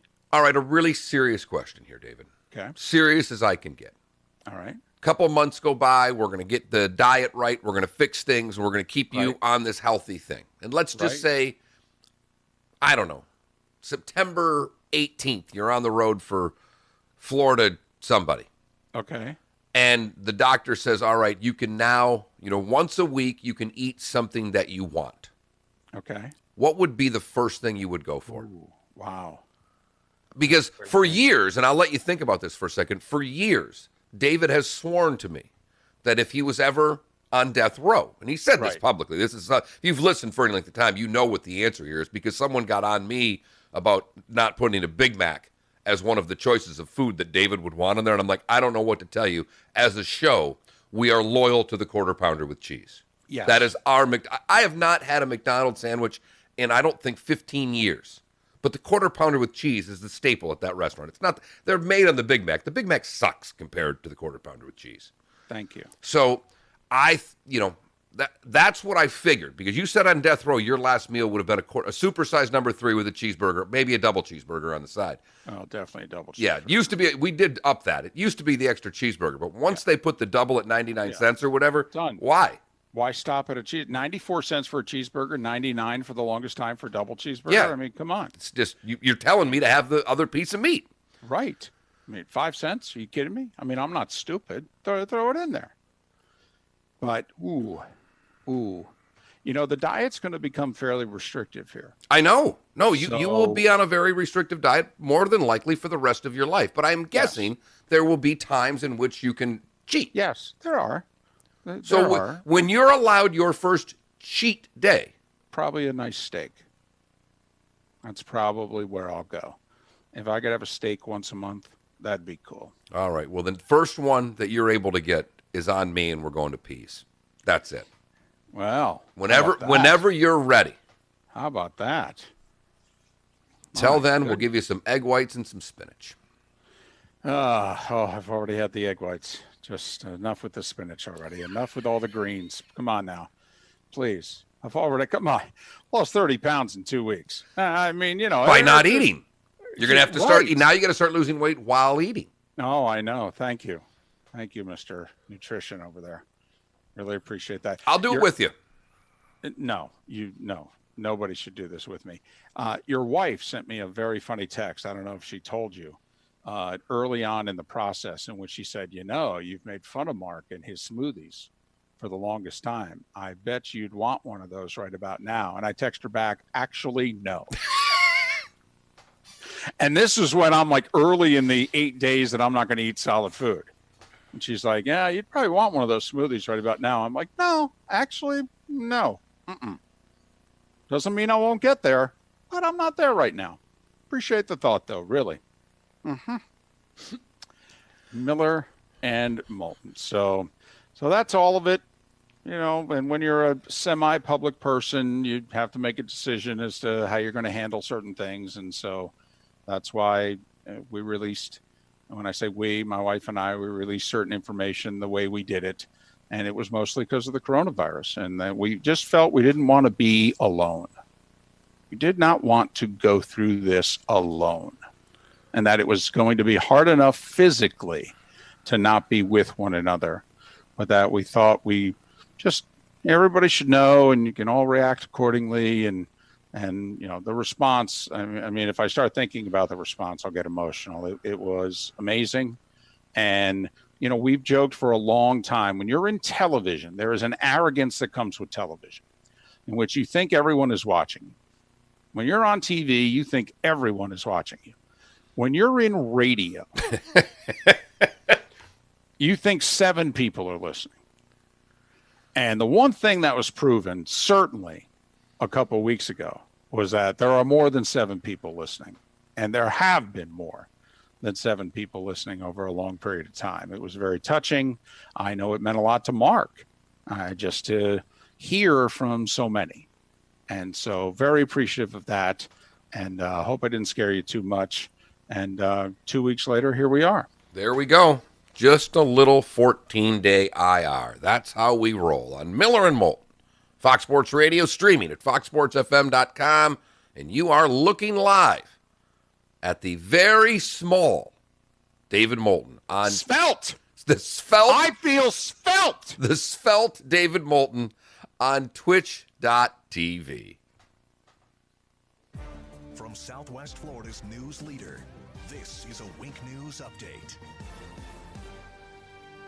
I'm Therese O'Shea with Wink News. Cape Coral police are searching for the driver of a gray minivan who tried to lure a young girl to his car at the Walmart grocery store on Skyline Boulevard Saturday. A description of the driver and how you can help police on the Wink News app. Career Source is reopening today in Lee County to help anyone out of work find a job. Sanibel is opening all island beach parking today following closures due to COVID-19. Lawn fertilizer restrictions begin today in Southwest Florida. The goal is to keep fertilizer from getting into our waterways, causing algae blooms. Trust Wink News, Southwest Florida's news leader. This fertilizer ban thing, while great thing. One, I don't know how you prevent people from doing it. And 2, shouldn't it just be not allowed to be in a Home Depot or a Lowe's for the next 6 months? Like, it shouldn't even be on the shelf, right? Kobe Bryant and Larry Bird are the best basketball players I've ever seen. I do not count centers. Why would I count the least skilled position on the floor? It's not about titles. Colin Cowherd, weekdays at noon on Southwest Florida's Fox Sports Radio and foxsportsfm.com. Pool need a checkup? Call the doctor. The pool. So what do we have here? Hi, Dr. Mark here. Pool pump is an energy hog and likely your second greatest user of electricity. We'll install a new. Want to do the Deshaun Jackson thing? Pump, saving you over $500 a year. We're a family company. And for over 40 years, we've been doing business right. The prescription. The other thing, too, and I don't know if anybody cares, but, Jake's all pissed off, and he's got a point. Have you seen what they're doing now? The NHL, they're going to have the 12 teams on each side. They're going to have these little quick 8 plays 12 or whatever it is, 7, Like 6 plays 11, 5 plays 12, right? Whatever. But if 5 gets knocked out by 12, right, 5 gets in the draft lottery. Correct. That's a crock. It's an app. Everybody that makes the playoffs should not be in the playoff lottery. Period. End of sentence. Well, they're not considering the best of 5, the playoffs. I understand that, but a team that had the, essentially could have a great record and get upset. Top 10 record in the league and could end with a number 1 overall pick because their lottery is not really like. Right. Ottawa's not had the top. They've had the worst record for like 4 years. I don't think they've ever gotten the top pick. No, the Devils keep getting it. Conditioners deserve a NATE certified air conditioning mechanic. And apparently there's one guy in this draft that's really good. And then there's 3 or 4 good players. Like Jake says there's like 4 good players, but one guy is they thought is a shot to be really talented. Friend Tim Meister, owner of the Floor Meisters in Naples, on the phone. We're talking about their huge selection and great pricing on Core-Tec flooring. Tim, tell us what's new at the store. Right now we have 90 colors of Core-Tec in stock, ready to go pick up, put down as soon as you want it. Everything from starting at $299 on up, with lifetime warranty. And it's not just the many colors of Core-Tec that you have. You also have All right. other Core-Tec products as well. We also carry the Core-Tec stone product. Looks like tile, looks like stone, but it's Core-Tec. It's up to about 318. Ooh, that's pretty good for you these days. Well, no, I didn't sleep straight through. I had 2 2-hour blocks, both of which were not good.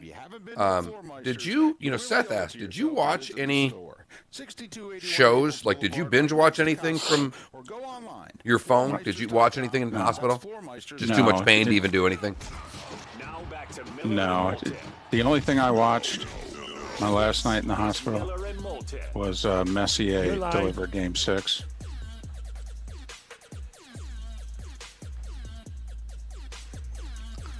Nearly halfway home, 29 minutes past the hour of 7 o'clock on this Monday, June 1st, or as we're jokingly saying, March 93rd, here on Miller and Moulton, Southwest Florida's Fox Sports Radio, streaming at foxsportsfm.com and broadcasting live once again on the Miller and Moulton YouTube and Twitch TV channels. And boy, you want to talk about a big reason to sign up for the Miller and Moulton Twitch TV channel. You could have caught that last commercial break where Mark Miller was going in depth on he and his son's big beef about the upcoming NHL playoff format and how it affects the NHL draft. Yep. That's true. Where he went. But I did it during a commercial. You did. I try to keep the NHL talk off of the airwaves until we're at least in the conference finals, David. Mark or if Tampa gets knocked off in the first round again. Yeah, again. So Mark did ask did I binge watch anything when I was in the hospital, and I didn't. In fact, I didn't watch any TV outside of the first night that I was in the hospital was parts 9 and 10 of the Jordan doc, The Last Dance. So I watched that from 9 to 11. That was the only time I turned the TV on the entire time I was in the hospital. All right. I was just really saving my strength. I didn't want to be aggravated. Also, the other thing, let's be honest, I could hear certain channels from across the hall and down the hall and what have you, because certain people, have their volumes on a little louder than mine. And so I didn't really have to put Fox News Channel on to know what Fox News Channel was talking about, if you know what I mean. Right. Well, you were in Southwest Florida's hospital. Exactly. You were not in a hospital in another part of the world. Right. So one thing you pointed out to me that I thought was fascinating, off of really your health on this, is just how loud we think hospitals are. And David pointed out to me just how quiet hospitals are when there's not visitors. It was striking, in fact. You don't realize how much of the noise that is made from delivery stuff, made from people that are coming to visit and what have you. And then they end up talking to doctors and nurses in the hallways. Or if you ask for some privacy, they go out into the hallway and they're making a lot of noise. And I thought I was in a library at times. And I even asked, I go, are there many people in here? And at one point they were like, yeah, actually we're packed. And I'm like, yeah, I'm not hearing any noise. If it was not for the occasional TV, the gentleman across from me, all right, liked his television loud. And if it was not for him, you would have thought I was the only person on the floor. That's crazy. That's how quiet it was. That it was is striking. Well, speaking of quiet, I'm now, the one thing that the 2 weeks have done to me, David, is, we're going to stick to sports today for a lot of different reasons, but this will be my only little outside of it. Michigan, as you all know, the governor's kept things pretty locked down, has said they're not going to have gatherings. Well, all of a sudden I see something from Michigan State on LinkedIn or Facebook or something that, hey, we're bringing kids back on campus in the fall. And I went, oh, wow, they're playing football. That was the first thing I thought of. And you and I think they will. But we don't know about crowds and crowd sizes and what they're going to do and all of these things. And Joe Buck has mentioned putting, canned sound, canned crowd noise in if they do games. They've had the fake fans in these games in Taiwan. The NASCAR races, when they get any kind of a wide shot, looks particularly weird when they race around Bristol with no fans. But Deshaun Jackson said something that our listeners have said and David and I have talked about. Why not mic up everybody? Let people hear what a football game sounds like. And David and I, of course, are all in. All in. But I was shocked to hear a player, particularly a receiver, where there's a lot of smack talked on the outside. I mean, these guys jaw jack the entire game. And I know it'll never happen, but I was so intrigued by Deshaun saying that. And I get you're saying there'd be a lot of swearing and all that. Okay, we just got done doing The Last Dance, where they put one version on ESPN and another on ESPN2. If I can watch the Monday night game on ESPN, for instance, and you can watch it on ABC, since they're owned by the same company. ABC puts on the traditional football broadcast, and ESPN gives me football, the sounds. I don't even care if there's announcers. I would not think about turning that channel off. My guess is that there will be fear from amongst the teams and a little bit from the league about doing something like this. But I do think what's possible is that they could go and do it through NFL Films, where we wouldn't necessarily get it live. We might get some of it during the course of the broadcast. Remember when they first put a microphone in the dugout? Yeah. And what they did was they taped, because there was an incident with Joe Torre and something with strategy, and then he said something, and that went out live. And once that happened, they realized, yeah, we can't do this live. We're going to have to kind of tape it as live and air it a half an inning later or what have you. And, Mark, I would think that this is something, if going forward the NFL is going to have limited to no crowds, I do think this is something you could do where you could have plenty of microphones. You're just not going to get it as it's happening. You may get it later on in the series. This happened on the first play of the drive, or you may get it in the very next series that, hey, this is what happened 10 minutes ago. But my guess is that they will want to censor it. They will just want to make sure everything's okay, and that teams will want to make sure that state secrets are not being given out. Totally. And that's the biggest fear with the microphones, is what teams could, what information they could get out of it. And I know it's not going to happen. I guess I was a little floored that players said, hey, let's let people hear what it sounds like. Well, Mark, I do think it could happen to some degree. I mean, there will be concern. If there are not fans, then there will be concern about the product. Now, they know people are going to watch. I mean, it's been proven. People are going to watch. I mean, it's already been proven. For the most part, NASCAR's doing pretty well. I mean, outside of the Coca-Cola 600, I mean, the NASCAR races are doing pretty well. Better than they normally do, I think, except for the Coca-Cola 600. And so they had rain delays, and it lasted forever. Yeah, and in fact, NASCAR actually has had awful luck right now. I mean, darn near every race at some point has either been threatened by or delayed at least a little bit by rain. And yet they're still doing okay. I mean, I think we all believe we're going to have tremendous ratings. There is no doubt, and one of my big concerns was an article in the Wall Street Journal right before our last couple of shows, David, that talked about all of the television advertising money that was pulled back in third quarter. There was a window in early May, which if you had network television contracts, you could pull back on them. And like $500 million got pulled back. But all of the things I've read in the last week is that by the time we get to third quarter, these sports teams are not good, or these sports leagues are not going to have problems filling advertising space. That there is a great thought because of the number of eyeballs on it that they will do just fine with an advertising revenue factor, which is important. Well, I certainly think the NFL will do just fine. Trenton GL on our Twitch TV chat room. I think it's a be careful of what you wish for thing. What happens when somebody drops the N-word and you start guessing who did it. Even censoring, if there's a lot of bleeps, that's not going to be very interesting. It's another reason why I don't think they're just going to let it be out there. I think they're going to control it. And they're going to deliver it in a way in which it is entertaining. Now, I do think we could get to the day, and this is years down the road, I do think we could get to the day where there's a channel in which it's almost like the audio channel.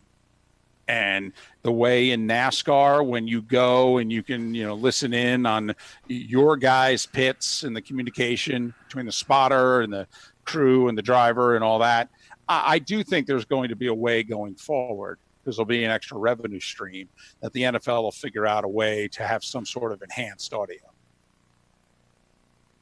But Deshaun Jackson just said, hey, if we're not going to have any fans, then why don't we just mic everybody up? And let people hear what the game really sounds like. And we had talked about this before with no fans, of you may get a little less sound because of what you're going to be able to pick up with no fans. Yes. I think coaches are going to be terrified if there are no fans. Terrified of what the microphones are going to pick up. Terrified. One other thing, a little football related. Peter King's Football Morning in America came out today. And I was glancing at it before the show, waiting for David to hook up. And he ranked the teams. He did his first preseason rankings, 1 to 32. I'll play a little game with everybody. David already knows the answer, but before I give it to you, I want you all to think where Peter King placed the New England Patriots out of 32 teams. And I will tell you, David's guess was 16th. And he was off by 5. And they weren't 11th. Peter King has the New England Patriots ranked as the 21st team in the National Football League. He has them ranked as the 3rd best team in the AFC East. He has the Miami Dolphins ranked 19th. That's some onions right there. And that's some onions. Our Tampa Bay Bucks, right? They're 5th. Whoa! Hey now. They're 5th. Now the Saints are 3rd. Well, yeah. So he still doesn't have them as the best team in the division. I mean, the top 4, I'm guessing most people, if they had to write down a top 4, put it in whatever order. Top 2 from the AFC, top 2 from the NFC. You'd go Chiefs, Ravens on the one side. You'd go Saints and Niners on the other. And I know Packers fans are going, hey, what about us? Well, you decided to draft your quarterback of the future and an H-back and a backup running back. I don't know what to tell you. And you didn't spend your money worth a damn in free agency. Couple of the shockers outside of the Bucks. The Las Vegas Raiders, he has ranked 8th. Whoa! He has the Cowboys 9 and the Pittsburgh Steelers 10th. I bring that up because those are both ahead of the Vikings at 11 and the Packers at 12. Boy, it's a big drop by the Packers. I do think that's possible, though, because I feel they overachieved last year. Boy, Raiders at 8, ahead of the Steelers, too. Just in that conference. Man, oh, man. Whew. I think that's, look, it's a preseason ranking, and that's all it is. Right. And that's just looking at rosters. That's just looking at rosters and saying, I believe in these guys, I don't believe in these guys. That's what that is. But I've been thinking about the Patriots a lot. And I am wondering whether or not, I believe this is 2000 all over again. The difference is that the young quarterback's going to play. When Belichick took over in 2000, he gutted the roster. Just gutted it. Brought in 30 new guys. But there was some talent on that team. Remember, it was only 4 years earlier they had played in the Super Bowl. And he did a decent job of finding a couple of guys who didn't fit elsewhere that ended up fitting in New England. And then all of a sudden, start looking, you got the Seymours and the Laws of the world. And, it was all, you turned around about an hour and a half later and you're like, damn, this is good defense. And they just needed the offensive side to click. Well, what is it? We have forgotten how it is that the Patriots first became the Patriots. They became it on defense with an offense that just protected the football. All right. A game manager, essentially a quarterback for the first few years. And they won close games with a great kicker and a great defense. And I am wondering if this is what Belichick is doing here. If 2000 is now 2020, the difference is Brady, a.k.a. Stidham, is going to play. There is no Bledsoe. So instead of the new roster and the new guys, and, I think I can put a defense together here pretty quickly. Well, he's already got a defense, although he lost 4 starters off it. So that's I think that's where the 21 is. Yeah, most of it's on Brady. But when you look at the rest of the roster, it's not just Brady. They lost 30% plus of their defensive starters. Right. And their defense is getting old. It is. And they're keeping a secondary that is very good, but another year older. Yes. The McCourty twins. Don't know if Chung will be back. Well, they signed him for 2 more years. Yeah, I know. They love him. Yes, they do. No matter what he was doing with cocaine a couple of years ago. Yeah, that stuff went away. It's funny how that works out.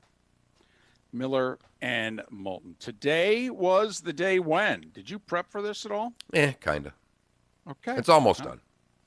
Well, there you have it. Very inspiring. Today was the day when. I forgot I had to do it until 7 o'clock. Well, that's because you hadn't done a show in a while. Miller and Moulton. That's the name of this here show. Look at that.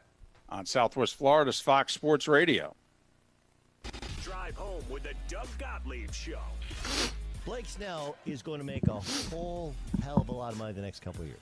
It's a negotiation. But this idea of complaining about losing money for services that aren't rendered when you have plenty of people that are losing jobs simply because, scientists said you got to shut it down for the safety of yourself and the safety of others. Doug Gottlieb, afternoons at 3 on Southwest Florida's Fox Sports Radio. Dial star 2020.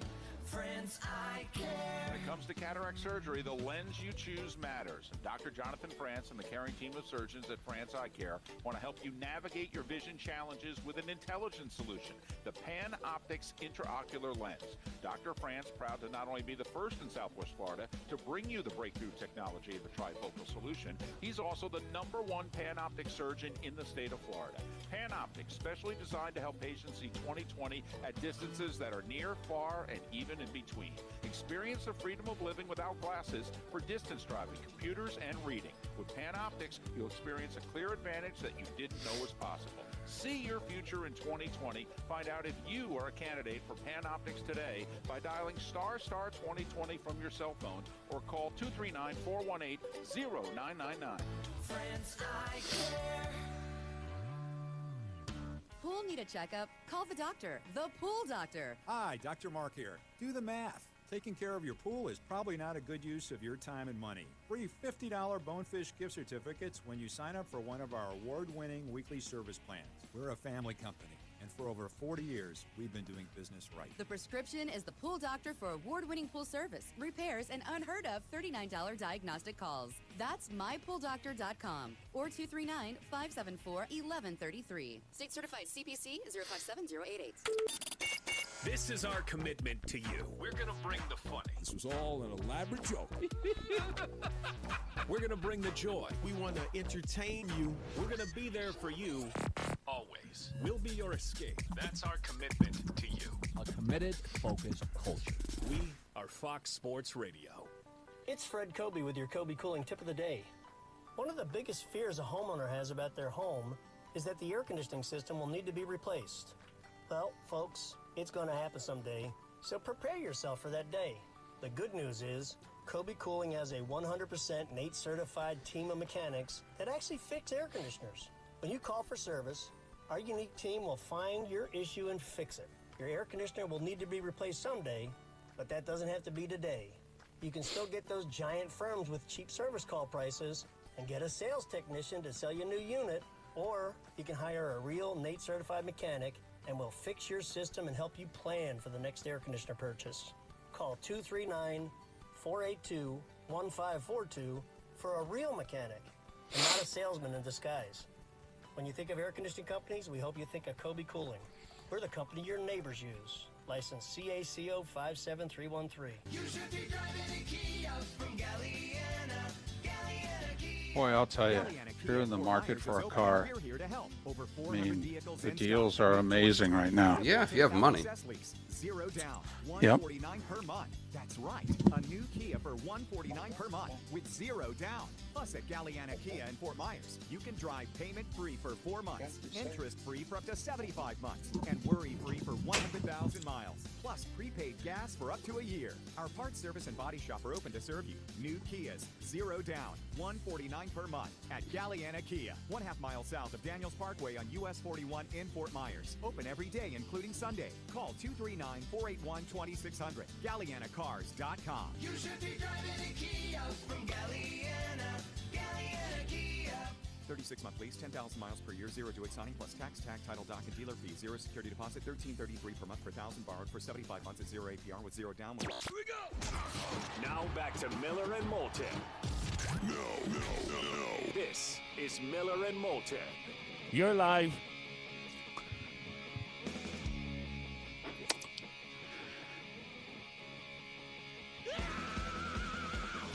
There we go. 11 minutes before the top of the hour. Miller and Moulton on this Monday, the 1st of June, or March 93rd, whichever you prefer, here on Southwest Florida's Fox Sports Radio, streaming at foxsportsfm.com and broadcasting live on the Miller and Moulton YouTube and Twitch TV channels. Want to chime into the show? Very easy to do so. 479-5551 is how you can call or text in on the Williamson Brothers Marine and Roofing text and talk line. 479-5551. 10 minutes now before the top of the hour. Time now for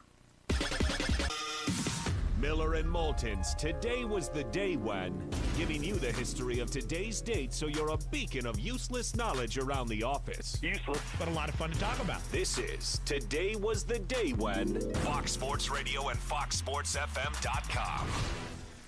You know, the tough part about this is we did say this, you could be the smart guy around the office. No one's in an office. Right. There's no office kibitzing going on anymore. No. Even if they're in offices. From what I've been told, people that are back in offices, everybody's just in their office now. So the worker productivity is at an all-time high, so we think. All that means is that they're on Facebook or Twitter as opposed to talking at the water cooler. Right. All right, we start today in 1925, where Lou Gehrig pinch hits for Pee Wee Winigi in a 5-3 loss to Washington. It would be the first of his 2,130 consecutive games. Remarkable. 1939, first boxing match on U.S. television. A heavyweight bout from Yankee Stadium between former champion Max Baer and Lou Nova. Nova wins by TKO in the 11th. 1946, the Belmont Assault wins, becoming the 7th horse to win the Triple Crown. How about that? The Belmont coming here on the 20th, and they're going to run it at, I think a mile and a eighth? Quarter. A mile and a quarter. So they're running at Derby length. Okay. That's what I thought. I know it's shorter. A quarter mile off it. Okay.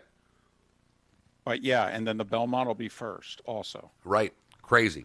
Today in 1961, you heard FM for the first time. No static at all, David. At least that's what Steely Dan told us. 1968, Mrs. Robinson from The Graduate hits number 1. It would become the first rock song to win Grammy for Record of the Year. I think the fact that they say that that's a rock song is pretty funny. Ed Sullivan did his final show on CBS today in 1971. Paul McCartney and Wings released Live and Let Die today in 73. Nolan Ryan records his 4th no-no today in 75, beating Baltimore 1-0. Wish they told me who the pitcher was for Baltimore in that game. Because all I know is that they were all pretty good in 75, right? Yeah. I mean, that Orioles team didn't go to the playoffs, but that's the Red Sox went to the World Series in 75. But, oh, yeah.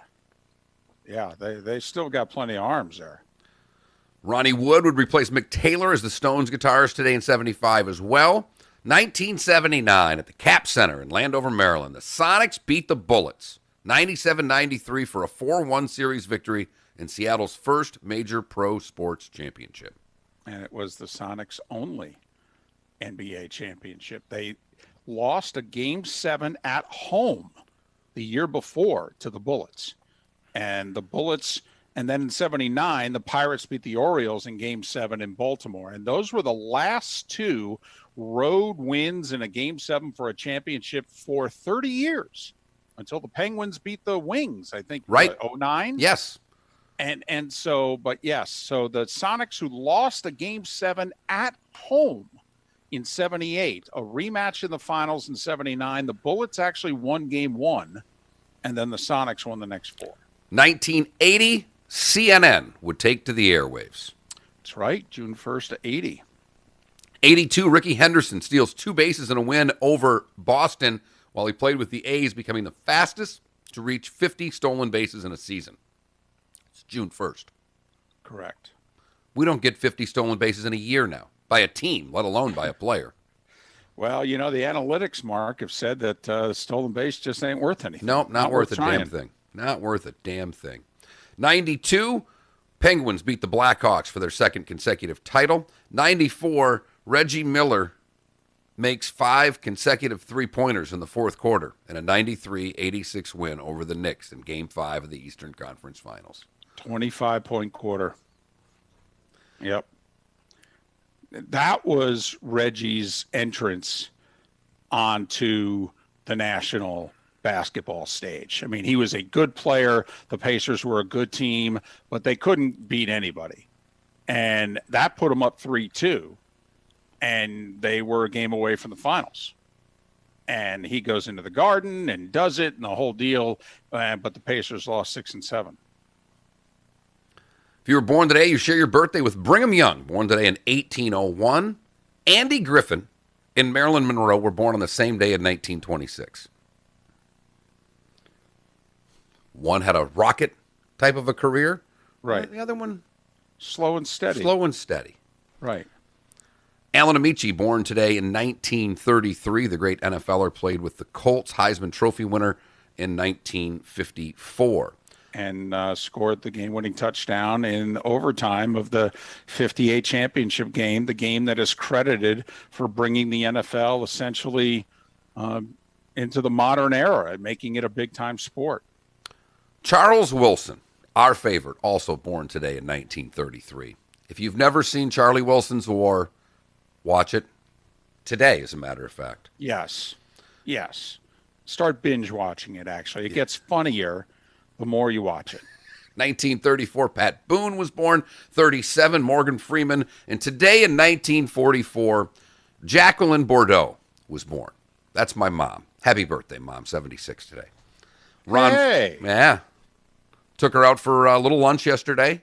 Did a little island gypsy on Isla Capri with Mom. Well, yeah, you had to fit in the lunch before NASCAR. And she needed to be home for that. Exactly. Tom Sneva, born today in 1948. Paul Coffey, born in 1961. Derek Lowe, friend of the show, born in 1973. And the very hot Canadian singer, Alanis Morissette, is 46. And that is, today was the day when, on this June the 1st, or as David refers to it, March the 93rd. March 93rd. One or the other. I mean, you can go with You June pick. 1 or, you know, if you don't feel as if anything's changed, then you just keep going with March 93rd until something snaps you out of it. And that's today was the day when. 1 minute. Here on Miller and Moulton. Well, it's your mom's birthday. Yeah, she's, this is our David and I, our mothers, and my mother-in-law, all born in 1944. So we'll start the run. Today was my mom's. Your mom's in August. My mother-in-law's in September. Did I get that right? Yeah. Because your mom's right by my birthday. So Yeah. I always remember that your mom's pretty close to mine. My goodness, you're better about this than I am. I'm good at dates. For whatever reason, I've always been able to remember birthdays.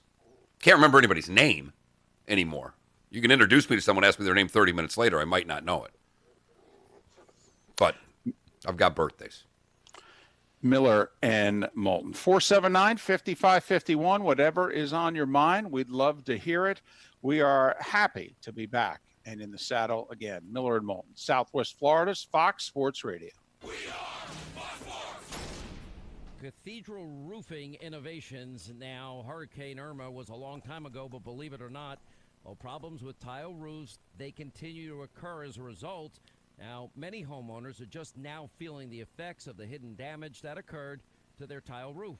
Now, whether it's new leaks... So Jeff just texted us, and he says, had my appendix removed 6 weeks ago here in Naples downtown. Loved the no-visitor policy. So much quieter in there. Kept the wife away as well. Unreal. Unbelievable. But for an appendix, I could see that. Leave me alone for a couple of days. You got a great roofing company to inspect your roof for any damage. And just because you don't have leaks, and then, the reason I know that Johnny Mack can go into the hospital is that he's quarantining himself. They've got to quarantine before they go in. And they will start the inspection process right away. Just go to Cathedral. So they started a couple of days ago. CathedralRoofingNaples.com. License number CCC. And I think he might still run to the grocery store if need be, but I know he quit working and the bags are packed and they're ready in case it's early. And they've already got a C-section scheduled because they had to last time anyhow.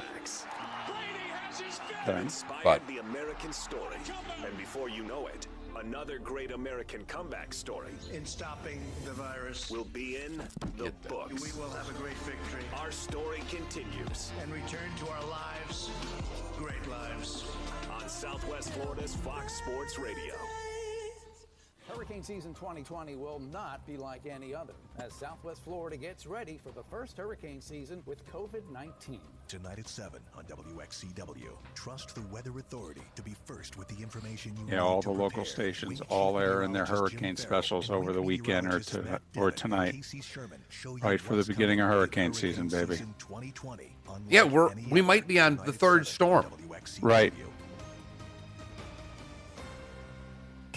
The sports station with balls and strikes. We also have strikes. WFSX AM from Naples to Cape Coral. All of Southwest. You tired? No, not tired. A little uncomfortable. Brought to you by the Center for Men's Health. C4MH.com. Well, what do you say here? We break down the race? The race? Sure. Absolutely.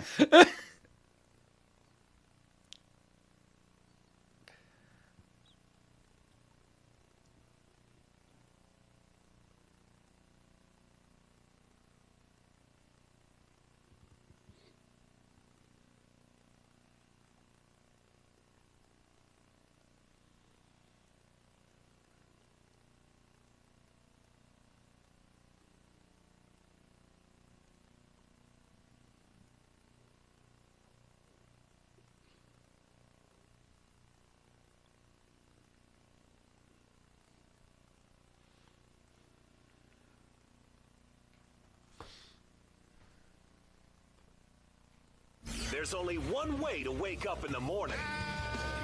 I can't believe Booger didn't respond to me. I thought for sure we'd be teeing it up. Yep, that's it.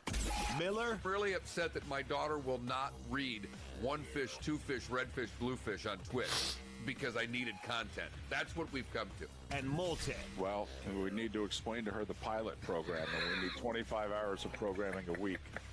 So you need to deliver your 12 minutes a day, 5 times a week, because that's an hour, honey. Southwest Florida's Fox Sports Radio. All guests appear on the Goldberg Noon Abraham hotline. Goldberg-law.com. Oh, I like It's up to you now. It's up to you.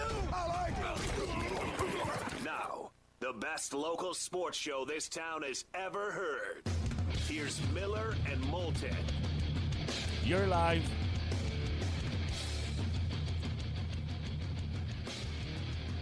Third and final hour, Miller and Moulton on this Monday, the 1st of June, or March 93rd, whichever you prefer. Thanks for being with us. Southwest Florida's Fox Sports Radio, streaming at foxsportsfm.com and broadcasting live once again on the Miller and Moulton YouTube and Twitch TV channels. They're both free, easy to sign up for. You get to watch the show, and on Twitch, you get to interact with the show during the commercial breaks. You can always chime into the show at 479-5551. That's the Williamson Brothers Marine and Roofing text and talk line, 479-5551. And yes, it's nice to be back after a couple weeks, and needless to say, a rough couple weeks for yours truly, but lost a kidney. But it also seems as if, knock on wood, I lost cancer along with it. So we'll keep you abreast as to whether or not that changes. But right now, looks as if they were able to take care of business. And so it's a 6 to 8 week recovery, Mark, is what I was told. Like, I still can't drive for another week or so. And I can't lift anything of more than 10 pounds for a minimum of 3 weeks. And I can't do anything essentially that would make me sweat. I mean, they said I wouldn't even be able to get out of bed then. Matt Sweat doing this show, for crying out loud. Well, I understand. And you run hot, and you probably could have explained that. But they use the word exert. Oh, right. I just sweat breathing. So right, exactly. And just pulse, you sweat. And so they were looking at it more along the lines of, if you do something to exert yourself. And I said, so in other words, to work up a sweat. They said, yeah, you can't do that. And I will say, remember, I had been walking regularly. Right. I mean, for 2+ months, I had walked every day, 2 to 3 miles a day outside. That did come in handy, I think. I mean, I think I needed it a couple of weeks ago. But I do feel right now as if I'm lacking that, and I'm not going to be able to do it for another couple of weeks minimum. What I thought you were going to say, David, is, I started walking, and then all of a sudden I got cancer. See what happens when you start exercising. Well, there's no question about it. I mean, the irony is everywhere. It's just absolutely dripping with irony. Wife and daughter have been after me for years. And the first time I start walking and exercising on a regular basis, what happens? I have a medical emergency and I'm whisked in and I have to lose a body part because of cancer. Really?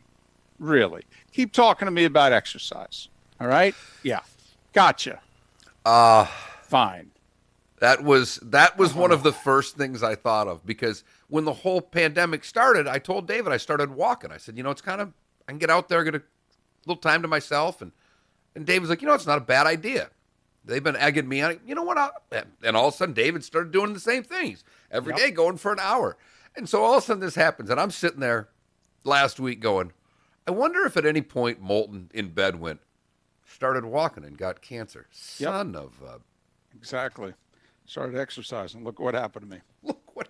Doc, I don't know what to tell you, but I'm never exercising again, because this did not work out well for me. Right. Did you have any symptoms? No, but I was exercising regularly for 2 months, so I knew something bad was about to happen.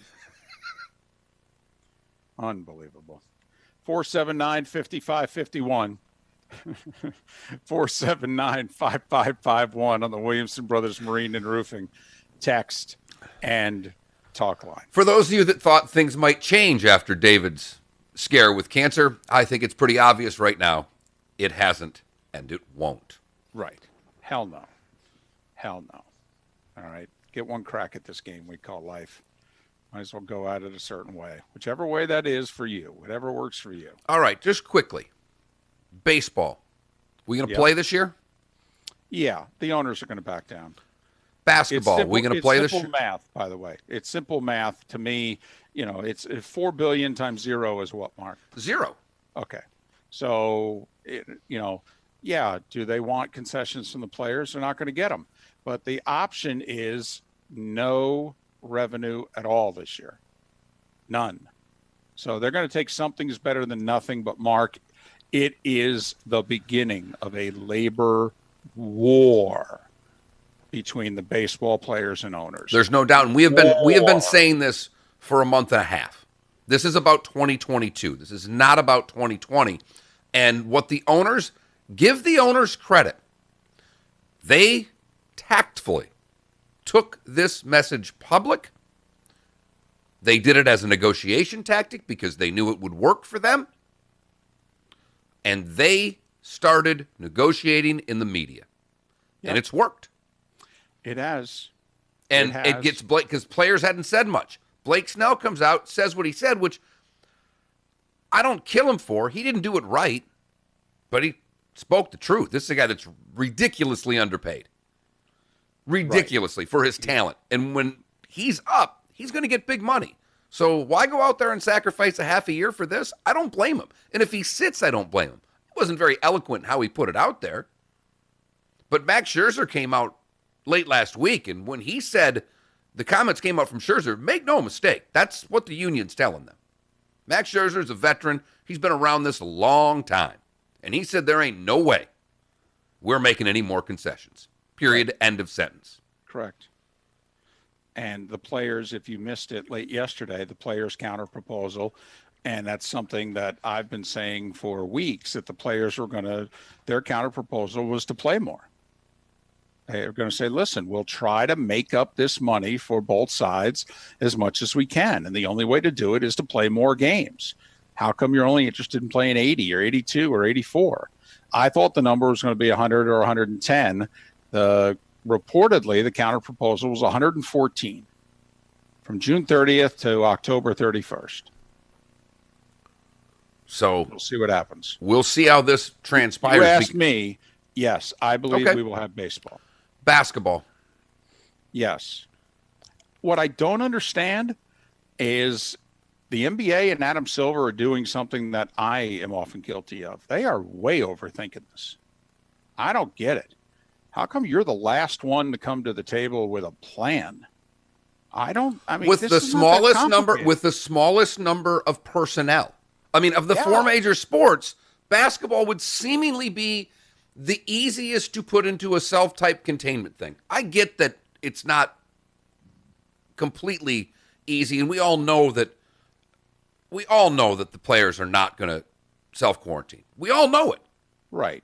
I mean, let's have a real conversation about what you think young men in their 20s are going to do when left alone in Florida. They're going to go out. Yeah, but it's why I believe also the NBA is putting them in Orlando and not Vegas. Because could you imagine how they'd behave in Vegas? Correct. As Vegas and Orlando are both about to reopen. July 11th for Disney, but there's already a bunch of things open in and around Orlando. Disney Springs is already open, but Vegas is talking about their reopening. You're already seeing the PR campaigns, Vegas going on, of starting to do a little advertising just to remind people we're going to be open for business soon. And hockey looks as if they're the most ready. Which is very surprising to me. I thought actually hockey would not come back. I certainly thought they would be last. Hockey has said if they come back, they're going to test everybody every day. I mean, that's how serious about that they are going to be. But I actually find their playoff proposal exciting. A best of five. I mean, you and I, big hockey fans, we remember when the first round of the playoffs throughout much of the 80s into the very early 90s, I believe, was a best of five. And there were some classic series. And so if that's how they're going to do their play-in and make it a best of five, okay, fine. You know, is this going to be one of those years, Mark, in which we could have a Stanley Cup champion and we kind of put a mental asterisk next to them? I think it depends on who that champion is. Like in 99, when the NBA had I think it was 50-game regular season, the Spurs won it. Well, it was Duncan and it was Robinson, and nobody put an asterisk next to that. Now, that was their first of what would turn out to be five, but that was the beginning of a 15-year run there. Hey. And the Spurs had lost in the conference finals a couple times in a handful of years leading up to it. So the people now, if the Knicks had won, who were the 8th seed and who got beat in the finals by the Spurs, then yes, that championship would have been this is a total fluke. But David, from a hockey standpoint, you remember the Kings won it, I don't know, 10, 15 years ago. When you're better at which year. They were the 8th seed. Right. In 2012. How about the Blues last year? Yeah. I mean, hockey has had so many low seeds do well. Right. Who cares how their championships end? Now, if a 12th place team gets in and wins it, it would certainly be ironic, but I can't put any more of an asterisk next to that than I can the Blues and the Kings for what they did. Yeah, like if the Rangers or the Panthers, the Blackhawks, somebody who was on the outside of the playoffs looking in when the regular season was halted, if they go on a big run here, then I think that whole mental asterisk may get used. But I'm surprised about hockey. I really am, Mark, because let's face it, they don't make a whole lot of TV money. They're very dependent on the gate. And it's interesting to me that they're going to go to this great lengths to get this season in. Well, and it's a great point, and that's why the one thing you have heard from baseball, for as much as the Yankees and Red Sox want to play, because their TV money is ridiculous. Right. The Kansas City Royals, who we mentioned in the first hour, who are still paying everybody in their organization, minor league ball players.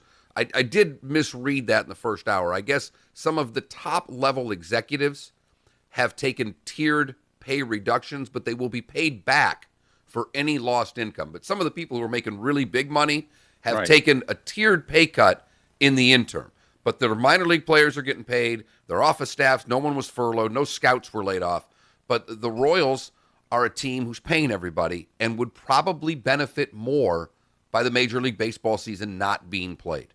There are teams out there who don't have good TV deals, who are in smaller markets, and who will lose money if they play with no fans. So that's the only part of this from the owners, David, that how many of those owners would actually make more money or lose less money by not playing? And I don't know the answer to that, but there are definitely some. Well, we'll find out, because that could play into just whether or not the owners capitulate with the players. If you've got enough owners going, hey, I'm better off not playing. I mean, we've already seen that they've shut this sport down once before. They've shut this sport down once before. And, when you're talking about billionaires who don't want to pay somebody $300 a week, which is in the case of certain minor league ball players. I mean, don't think that they won't shut this baby down. Now, I believe they will bite the bullet this time, and they will not be happy about it. And Seth Everett's been warning us for 2 years that there was going to be a baseball labor war after the 2021 season. That was before all this. And, if you think there is no sport right now more divided than Major League Baseball between the owners and players. Correct. Football has their issues. Basketball and hockey probably have some, but not to the level of baseball. Football just signed a new 10-year CBA, though. Hockey's going to have to negotiate one coming up here in the next couple of years. But, yeah, baseball's the most divided. But baseball, but hockey and basketball throughout the coronavirus, you've not heard the angst from one side saying we don't want to play. Right. Baseball, you've heard it constantly. Correct. I wonder how fans will feel about if there's one or two players who decide, I'm not playing through this. Sorry, I'm not taking the risk. Not doing it. Depends on the player.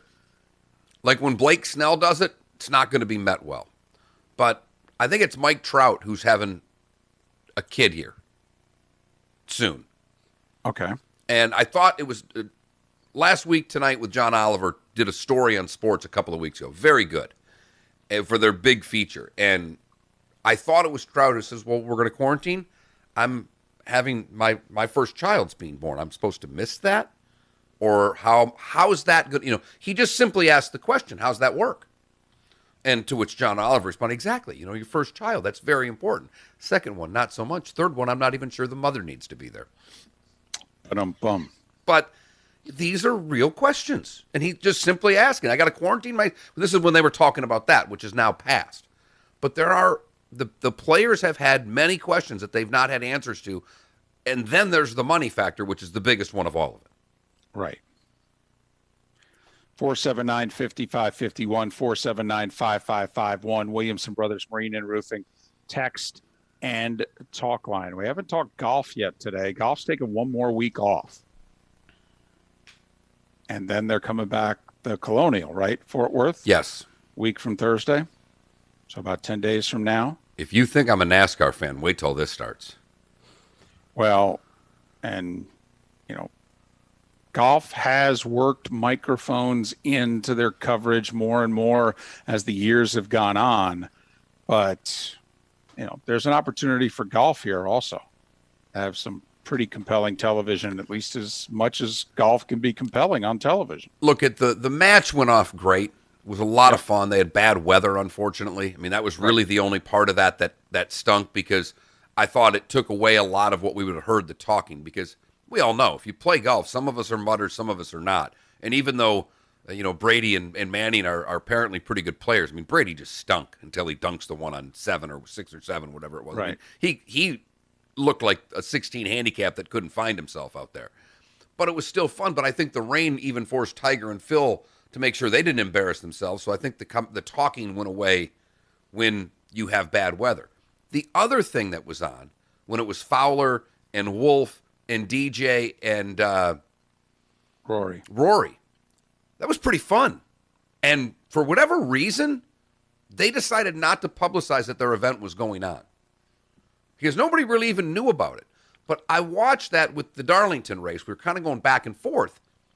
David, those guys in shorts carrying their own bags, I know it'll never happen. There's the switch I'd make to golf right now. Let them carry their own bags. Well, you know how much I love the caddies, though. I do too, but it was fun to see those guys look like regular golfers. It's ridiculous that they have to wear long pants. It is the dumbest thing on the planet. Well, what I wondered whether or not they would do more of from the match, and I understand they don't have carts in regular tour events, but also there were cameras. I mean, virtually every golfer wears a hat. I mean, there were a couple of things that the match did in which they got us even closer. I mean, you put a camera in a hat, you are walking down the fairway with the golfer.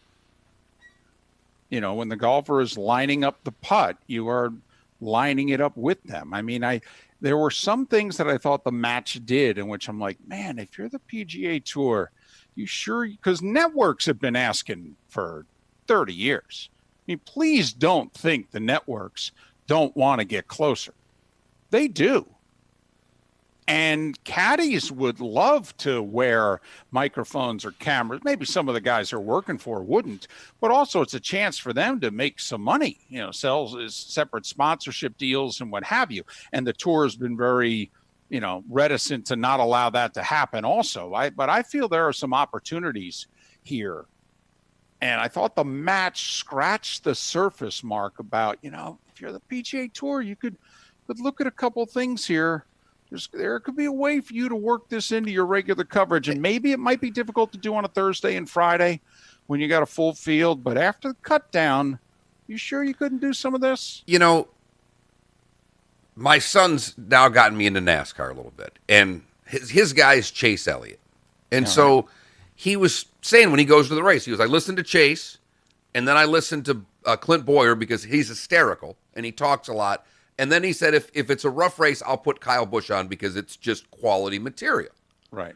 So, one, we let fans in NASCAR choose who they want to listen to inside. And from those fans that have been there, say it's fascinating. Some drivers. Like Jay says, his guy, Elliott, doesn't say much. But some guys are really talkative, and that's why he listens to Clint Boyer. He says it's a lot of fun. Well, now I'm watching the race. After the first stage, well, what do? They interview the first stage winner while they're in caution. Right. How in the hell can you explain to me, while we're waiting 12 minutes on the 6th tee, because there's a backup on a par 5 that you can reach in 2, that I can't put a microphone up to Rory and say, Rory, having trouble with the driver today. You're not hitting a lot of fairways. Any adjustments that you think you have to make? And I know the players wouldn't like it, but it's not like they don't have the time, David. In between shots, walking down the fairway? Right. Right. But there's there's backup on tees. Right. You're talking about, in theory, talking to him on a tee. I'm talking about during the 7-minute walk during the shot. Well, I'm talking the 7-minute wait on the tee. Like you know what you've worked these tournaments. No, you know on a par 5 that they'll back up 3 groups because guys are going for it in 2. Right. There's They time. should be doing all of this. Right. Should be doing all of it. And for those that are NASCAR fans, racing fans have been saying this forever. There are times in which they are interviewing somebody, and it is during a caution lap. And literally, they're coming out of the final turn, and the person doing the interview says, "Hey, guys, I got to cut this short. We're going green."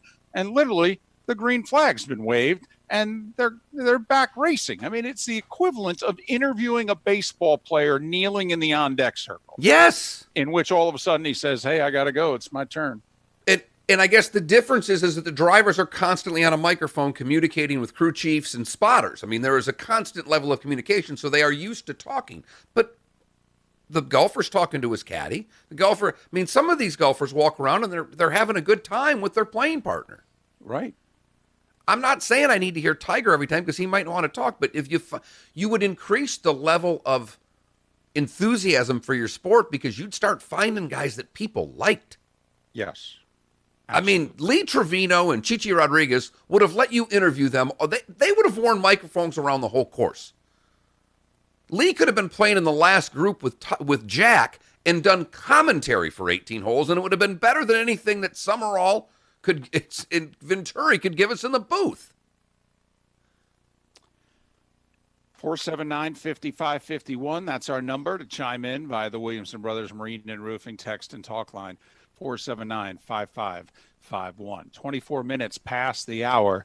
Is it still the good, the better, and the best? Absolutely.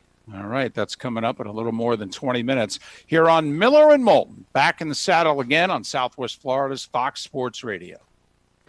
From Southwest Florida's news leader, this is a Wink News Update.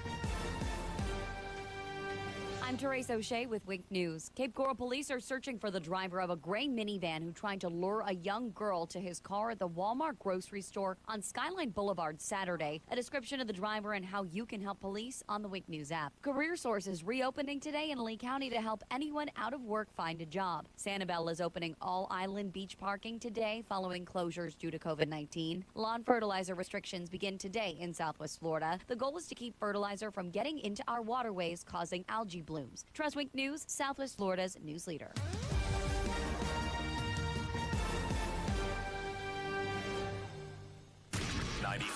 Estero.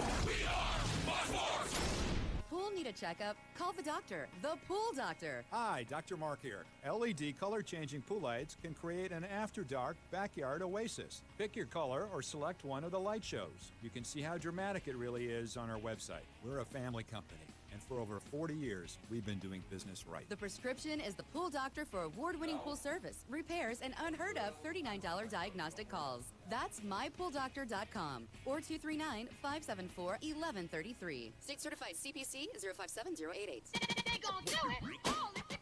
We are fighting for your communities. I'm the guy that fights injustice. We're giving you a voice.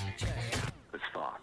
We're letting you know that we have your back. There is a ton of optimism. Whether it affects your world, we're all searching for something. It is true. We are here for your community. We are excited to join you. Yes. And here they are. We are Fox Sports Radio. And we are here for you.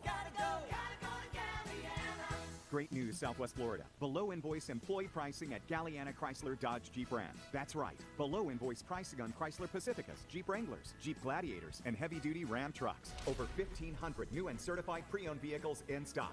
Loaded, luxurious Grand Cherokee Limited lease. 0 down, $269 per month. That's right. Jeep Grand Cherokee Limited. 0 down, $269 per month. Plus at Galliana Chrysler Dodge Jeep Ram, you can drive payment-free for 4 months, interest-free for 6 years, and worry-free up to 100,000 miles. Our parts, service, and body shop are open to serve you. Below invoice employee pricing at Galliana Chrysler Dodge Jeep Ram. 1/2 mile south of Daniels Parkway on US 41 in Fort Myers. Open every day, including Sunday. Call 239-481-2600. GallianaCars.com. Yeah, Triton, I get you, but these golfers and players have also been getting interviewed. You know, an NHL player's been getting interviewed since he was 16 and junior. These college football players are, they're all used to it. Now back back to Miller and Moulton. All right, now we're getting somewhere. No. This is Miller and Moulton. You're live.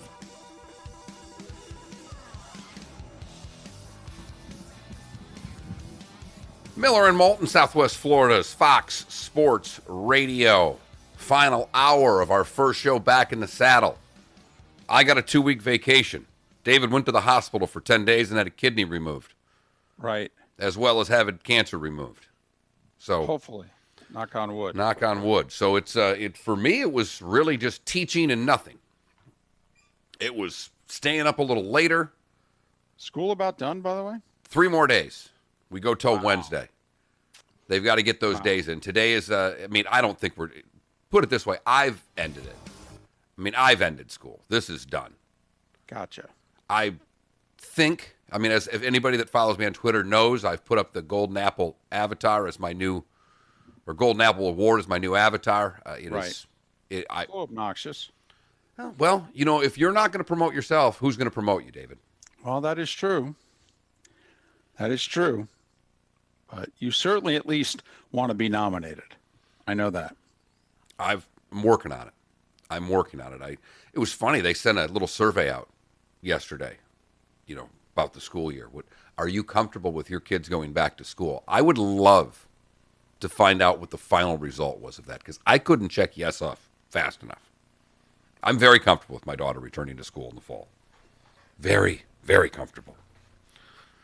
But, a couple days. We got a little parade at the school today. Got to go by. She gets to see her teacher for the last time. And, okay. Got to pick up the stuff that we left there. And I don't know what we have to drop off. I got to go through the list. But, a couple more days, and then we're done. And then summer vacation starts, which is going to be pretty much exactly like the last 8 weeks, it looks like. 479-5551, 479-5551 is how you can chime in by the Williamson Brothers Marine and Roofing text and talk line. You can also chime in by watching Miller and Moulton on YouTube and Twitch TV. Twitch TV is interactive. It's got a chat room, and so feel free to sign up. The channels are free, and also to then chime in. What do you think is left? Because, all these other leagues, and the NFL has been very smart about this. They put their schedule out. They haven't really given us a lot of news on preseason. They haven't given us much of any news on camp. And while everybody, while everybody has, the pro leagues and the other sports have time frames here, the NFL doesn't. How confident are you that the NFL starts on time? On time, I think the plan right now, with the way things are today, I would say very confident. Something would have to change from the virus's standpoint, in my estimation, in the next 10 weeks in order to alter the start of the NFL season. I think that the NFL is not thinking about whether or not they're going to start on time. I think the NFL is thinking about how many people are we going to allow in the stands. I do too. And if you heard Pat Kerwin on our last couple of interviews with Pat, what he was hearing was basically season ticket holders are going to get 2 games. You're going to get 25% type capacity. I think it'll be more than that. I think that's the initial plan. I thought it was interesting, David. I do like the Bill Maher show, and I know down here that probably drives people nuts because he's pretty left-leaning. But he has also been pretty much for opening things up. And in his final little bit last week, I thought he made a really great line when he showed a picture of an airplane full of people with masks. And he said, let me get this straight then. Because we all know, without the coronavirus, that the airplane is not a very safe space from a standpoint of germs being transferred to one another. But yet we're letting people fly right now. And he just merely made the point. So let me get this straight. You can go on American Airlines, but you can't go to American Airlines Arena. And he made some excellent points about, this is okay, but being in a ballpark isn't okay. And I'm starting to wonder, with all of these sports and crowds, and the SEC's plowing ahead with college football, David. The Big Ten looks like they're pretty close to plowing ahead. And with all of these stadiums, you and I have talked about it. The gate at college football is everything. Despite the SEC network and the Big Ten network. The Gators are getting more money for their 6-7 home games than they are from the SEC network by about 2-1 right now. And I anticipate college stadiums at least having the potential to be full by the time September comes. Yeah, I've been on record for a long time as saying that money is going to drive this. And you can be as moralistic as you want to be as a university president. You can have the science on your side, the whole deal. But money is going to drive this one. It just is. That you have set up an athletic department. Now, I will say there are certain schools, like we could get into the University of Connecticut. I mean, what's going on there, I think, is, one step shy of criminal. I mean, University of Connecticut should be dropping football. They certainly should not be playing it at the quote-unquote highest level.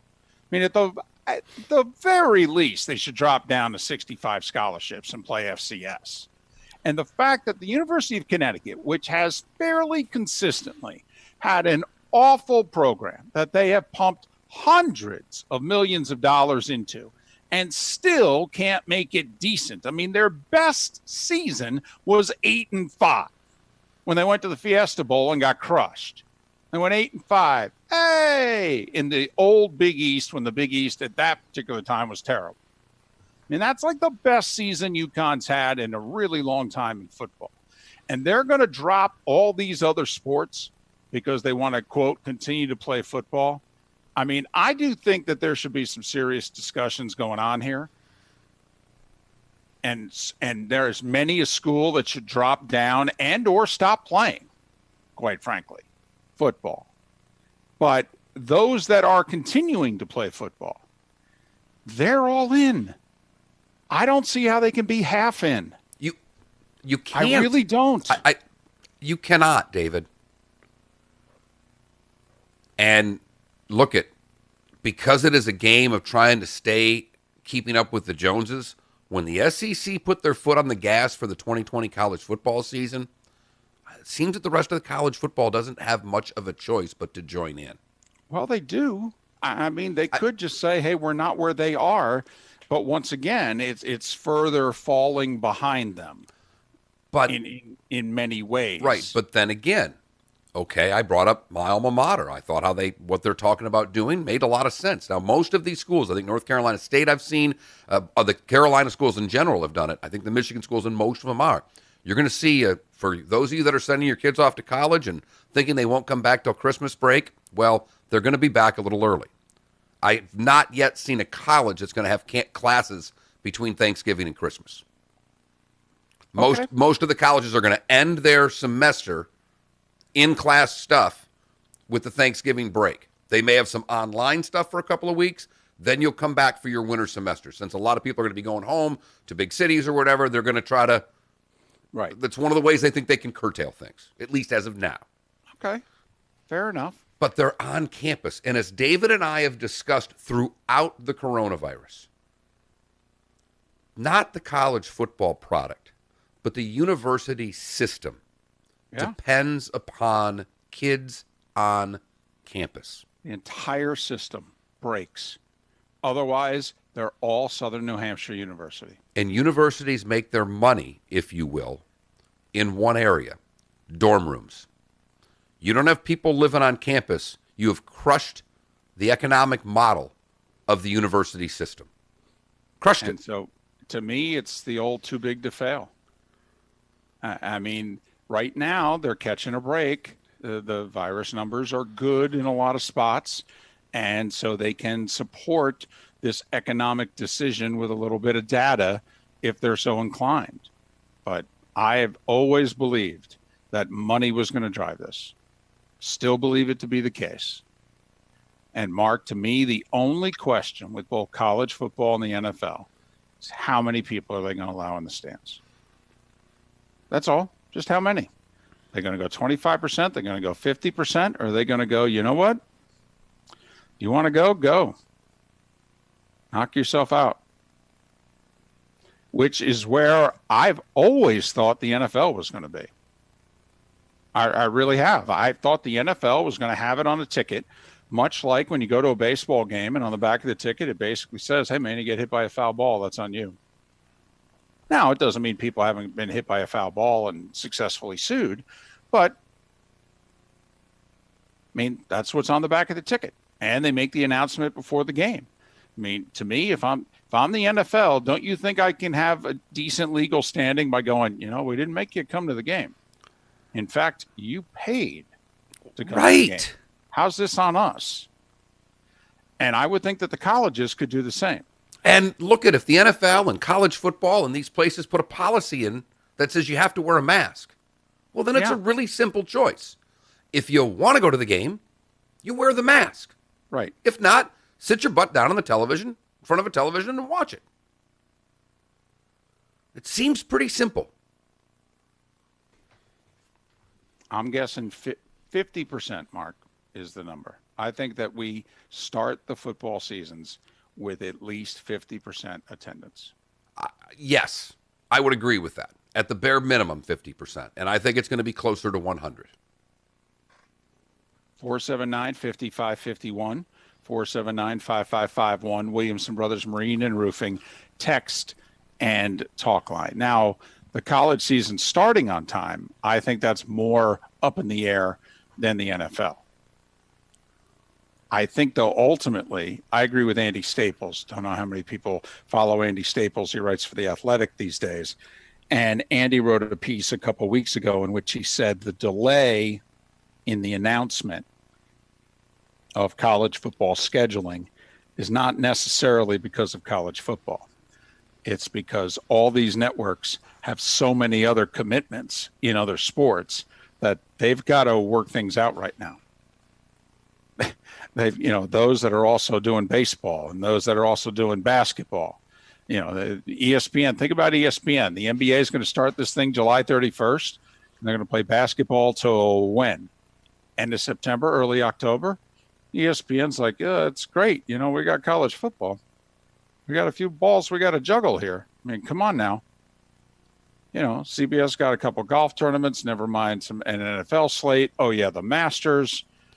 So there, I believe the reason we don't have a college schedule that's been announced, Mark, has to do with the networks all trying to figure out the backlog of programming and how they're going to televise it. It's a great point because Fox has. When did they get NASCAR back by that point? No, NBC gets it. So Fox will have. Fox has it now. But Fox has got a U.S. Open golf tournament. Fox is going to have the Stanley Cup playoffs, and Fox is going to have college football and the NFL all going on simultaneously. ESPN, ABC has college football, the NBA. Oh, by the way, Fox will have MLB baseball too, because that's going to be played. And ESPN will have some of it as well. Right. You wonder if they're going to, have to, I don't know about give up, but defer some programming. That MLB will get more playoff games than they used to because of other things being on. I do think there's a chance that you'll see some programming on each league's own channels. I don't think you'll see networks. I don't think you'll see CBS give programming to NBC. No. But as opposed to it just going on CBS Sports, it may go to the MLB network or things like that. Yes. 479-5551, 479-5551, Williamson Brothers Marine and Roofing, text and talk line. The good, the better, and the best. That's how we've been wrapping up Miller and Moulton for quite a while now during the coronavirus, and we'll continue to do so. Hey, thanks for being with us. Our first show back after a couple of weeks off, and you all know why, I believe, by now. Miller and Moulton, Southwest Florida's Fox Sports Radio. Welcome to the program. This is the Dan Patrick Show. I look back on Andy Dalton's career, and he's actually underrated with what he did in Cincinnati. Patriots, Jags are places. Did you see Jabbar's op-ed or whatever? It's not like Jameis Winston going to the Saints, which I he wrote a very. He's going to learn, or at least he's going to be given smart an dude. opportunity to Wrote a very smart thing about the protest. He's on CBS this morning right now. The Dan Patrick Show, weekdays at 9 a.m. on Southwest Florida's Fox Sports Radio and FoxSportsFM.com. Let's face it, these are stressful times. New routines, the constant bombardment of bad news, and trying to keep you and your family safe all the time. It's Frank. For Center for Men's Health, during these stressful times, your mood is so critical, and nothing's more important to a guy's mood than testosterone. The single greatest issue for guys with low T is mood, and the single greatest change for men that get low T care is a greatly improved mood. Many are grumpy when they start, and most can't believe how much their mood improves once they get treated. And everything improves once your mood improves. Feel the difference C4MH.com can make in your life. I've been a patient of C4MH.com for a couple of years. I just need to stand for a couple minutes. Go ahead. Now I have the energy to work out from home, and that'll put you in a good mood too. C4MH. Is that the most comfortable position for you? Standing? Yeah. And above all, safe. And with locations all up and down West Florida, there's one near you right now. Well, especially after sitting for a while. Right. Hurricane season 2020 will not be like Maybe we can get you a lazy boy so you can recline and do the show. That'd be amazing. I'm serious. Tonight at 7 on WXCW. Would be amazing. Weather Authority to be first. Would that be best? We'll go get you one today. I'll have it delivered to the house. Well, I've got a recliner in the living room. But in hurricane season 2020. Yeah, but I mean, if you had two recliners in the same house, you'd be a god. It's true.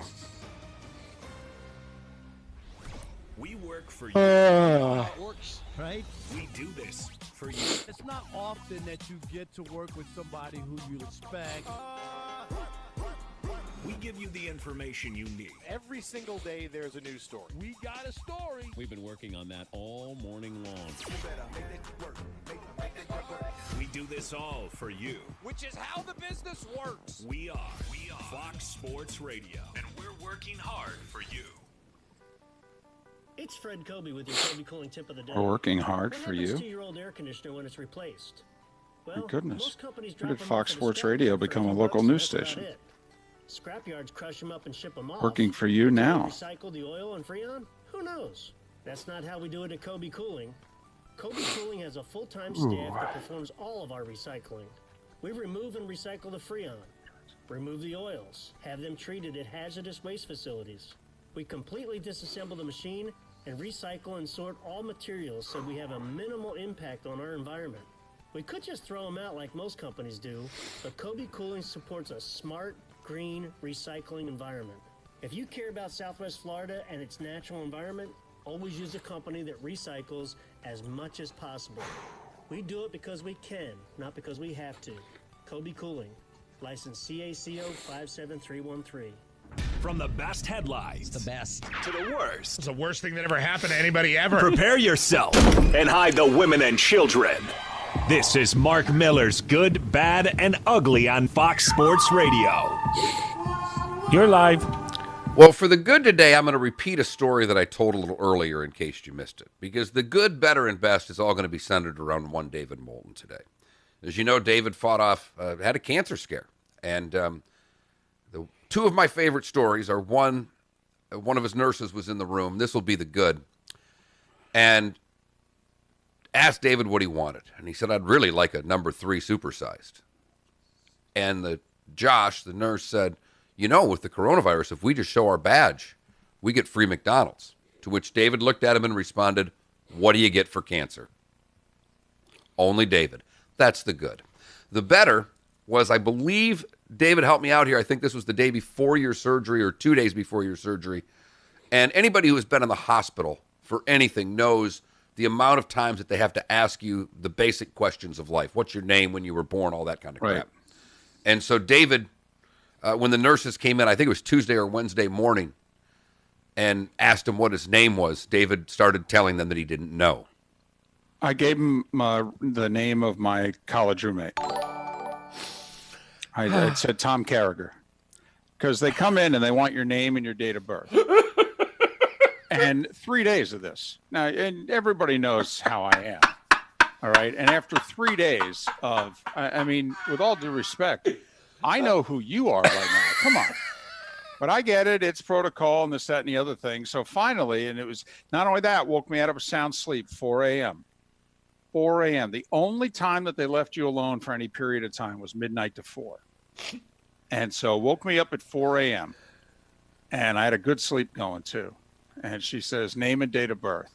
And without hesitation, I said Tom Carragher, and I gave Tom's date of birth, who was my longtime college roommate.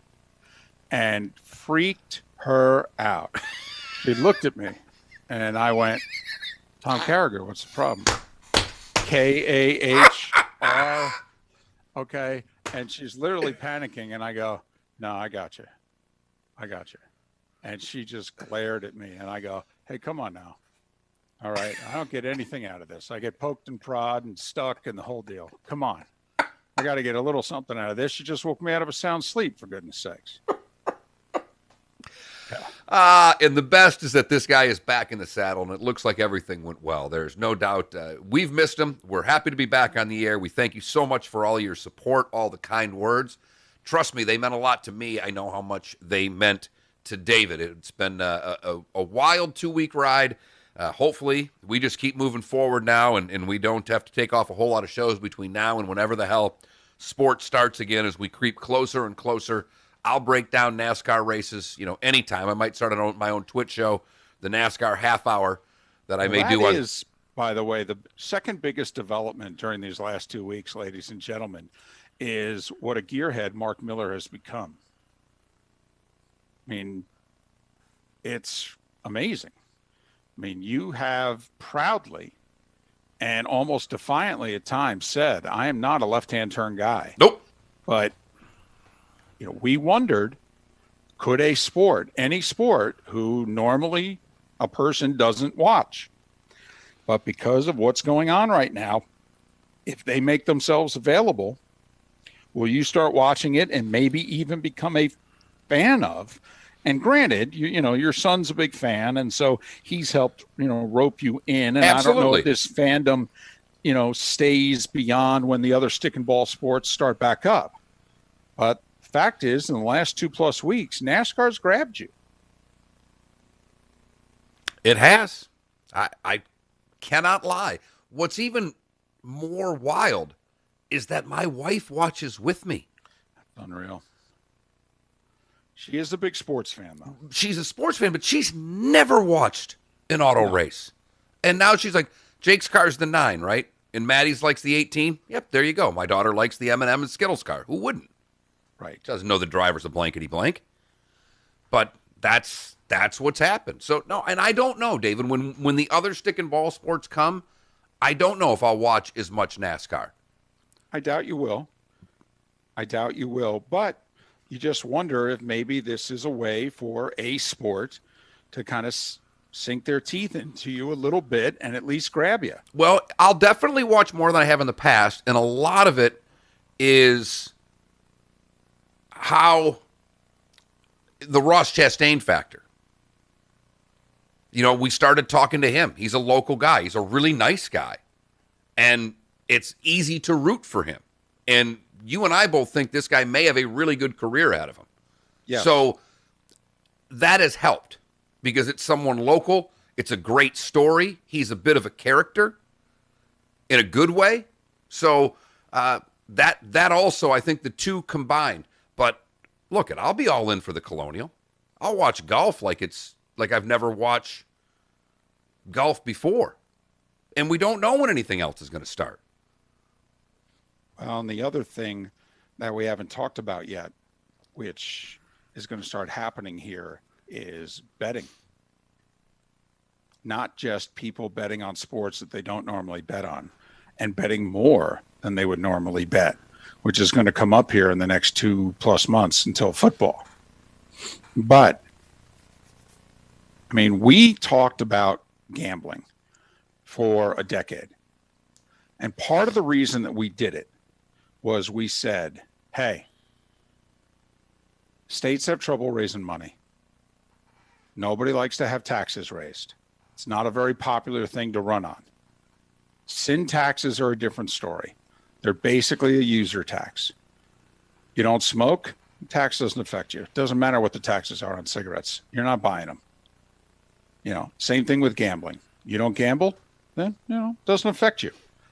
What is it that we are going to have rampant coming out of 2020? We're going to have budget shortfalls. Huge budget shortfalls. And what is the quickest way to close up a budget shortfall? Some sort of sin tax. legalize sports gambling. Now, a decent number of states have already done it, but I'm telling you, in the next 12 months, another 20 states are going to legalize sports gambling. Oh, yeah. And I think it's all coming out of coronavirus. 100%, David. There's been others that have written about it. This is leapfrogging a state like Florida, who they thought might be 2022. They probably moved it up a year. It is going to get done in a hurry across this country. And the gambling numbers, they obviously, all these companies, their stock numbers and Vegas stocks and all this went in the toilet. And what happened the first weekend we had the match in NASCAR? Everybody gambled. Yep. Numbers went through the roof. Yep. For a fake sporting event in a NASCAR race. Wait until we start playing. And speaking of playing, what has happened to you, and even in your wife's case, of which you two have now started watching NASCAR, people have wondered whether it's, hey, hockey's always been that niche sport, which has had trouble getting, now, not your wife, she's a big Penguins fan, you're a hockey guy, but many people listening right now, hockey's a niche sport to them. Well, is this the perfect scenario to get somebody to watch hockey who doesn't normally watch it? But we have wondered with baseball, is this a real opportunity for baseball, which is largely now a regional sport? Wildly popular. You can argue from an economic standpoint, it's the number 2 sport in the country. I mean, it's an annual industry of $11+ billion. $11 billion annually is Major League Baseball. But doesn't get talked about on sports radio. It's a regional sport. They care about their team in their part of the country, and that's it. And is this an opportunity for baseball to break out of the pack for July and August especially, and during the week, half the week in September and October, and be a national sport again? And my feeling is maybe in September, David. But if the other leagues are all starting in June and July, it could actually be the opposite for baseball. Baseball will even remain more of a regional sport because we're watching games with impact, games with consequences. You and I have always talked about that. When games have consequences, we watch. And we have learned now that we'll watch anything with consequence. We watch World Cup finals like we never did before. You put the 2 best teams in the world against one another, all of a sudden in America, we're watching soccer. There's no games of consequence in baseball in July and August, even in a shortened season. They're of more consequence than normal, but they will pale in comparison to what's going to be going on with best of 5 series in the NHL, perhaps best of 5 series in the NBA. And the NBA will drive the sports talk market because for whatever reason it does. Yes, for whatever reason. And I believe it's because the NBA is considered a city sport, and those that do national sports talk radio are like, let's talk about what they're talking about in the bigger cities as opposed to what they may be talking about in the 100 smaller cities in between the 2 NBA markets. 479-5551, that's how you can chime in, and we thank those that have during our maiden show back, if you will, here on the Williamson Brothers Marine and Roofing text line, 479-5551, and to the many of you, a big crowd on our YouTube and Twitch TV channels this morning, and we're very appreciative of that as well. Nice to be back. Very nice to be back. I'm going to go make my smoothie. I'll have one for you as well, David. I can tell that the 3 hours are getting to you, so hopefully you get a little rest because you've turned into Leo Mazzoni here in the last segment, not being able to sit still, and I know that's because you're in a little bit of pain. So David is gutting one out for the team right now, and he didn't have to. I was content taking another week of vacation. David said, no. We have to do this. I need to do this. I just felt 2 weeks was enough. It's that fine line between you become out of sight, out of mind. And also, quite frankly, this beats working for a living. This is fun. And I haven't had a whole lot of fun in the last 2 weeks. And I've had a lot of pain. And just felt I could use the pick-me-up, and it was a way to give myself the pick-me-up. I'm sure at some point David and I will talk about some of the larger issues that are going on and how they affect sports. But today, David's had enough bad things going on for the past 2 weeks, and we kind of kept it to Miller and Moulton today and sports. Will we venture off that course at some point? Well, we always have, and we always will. But we're very happy to be back on the air this morning. It was a lot of fun. It was very refreshing for both of us, and I'm with David. Thanks to all of you. All your kind words meant so much to both of us. Pat Kerwin will be on the show tomorrow. Miller and Moulton back in the saddle again on Southwest Florida's Fox Sports Radio. All right, you guys have a good day. David, get some rest. See you tomorrow. All right, Thank you, Giro. Giro. Thank you, my man. Talk to you tomorrow. Thanks, everyone.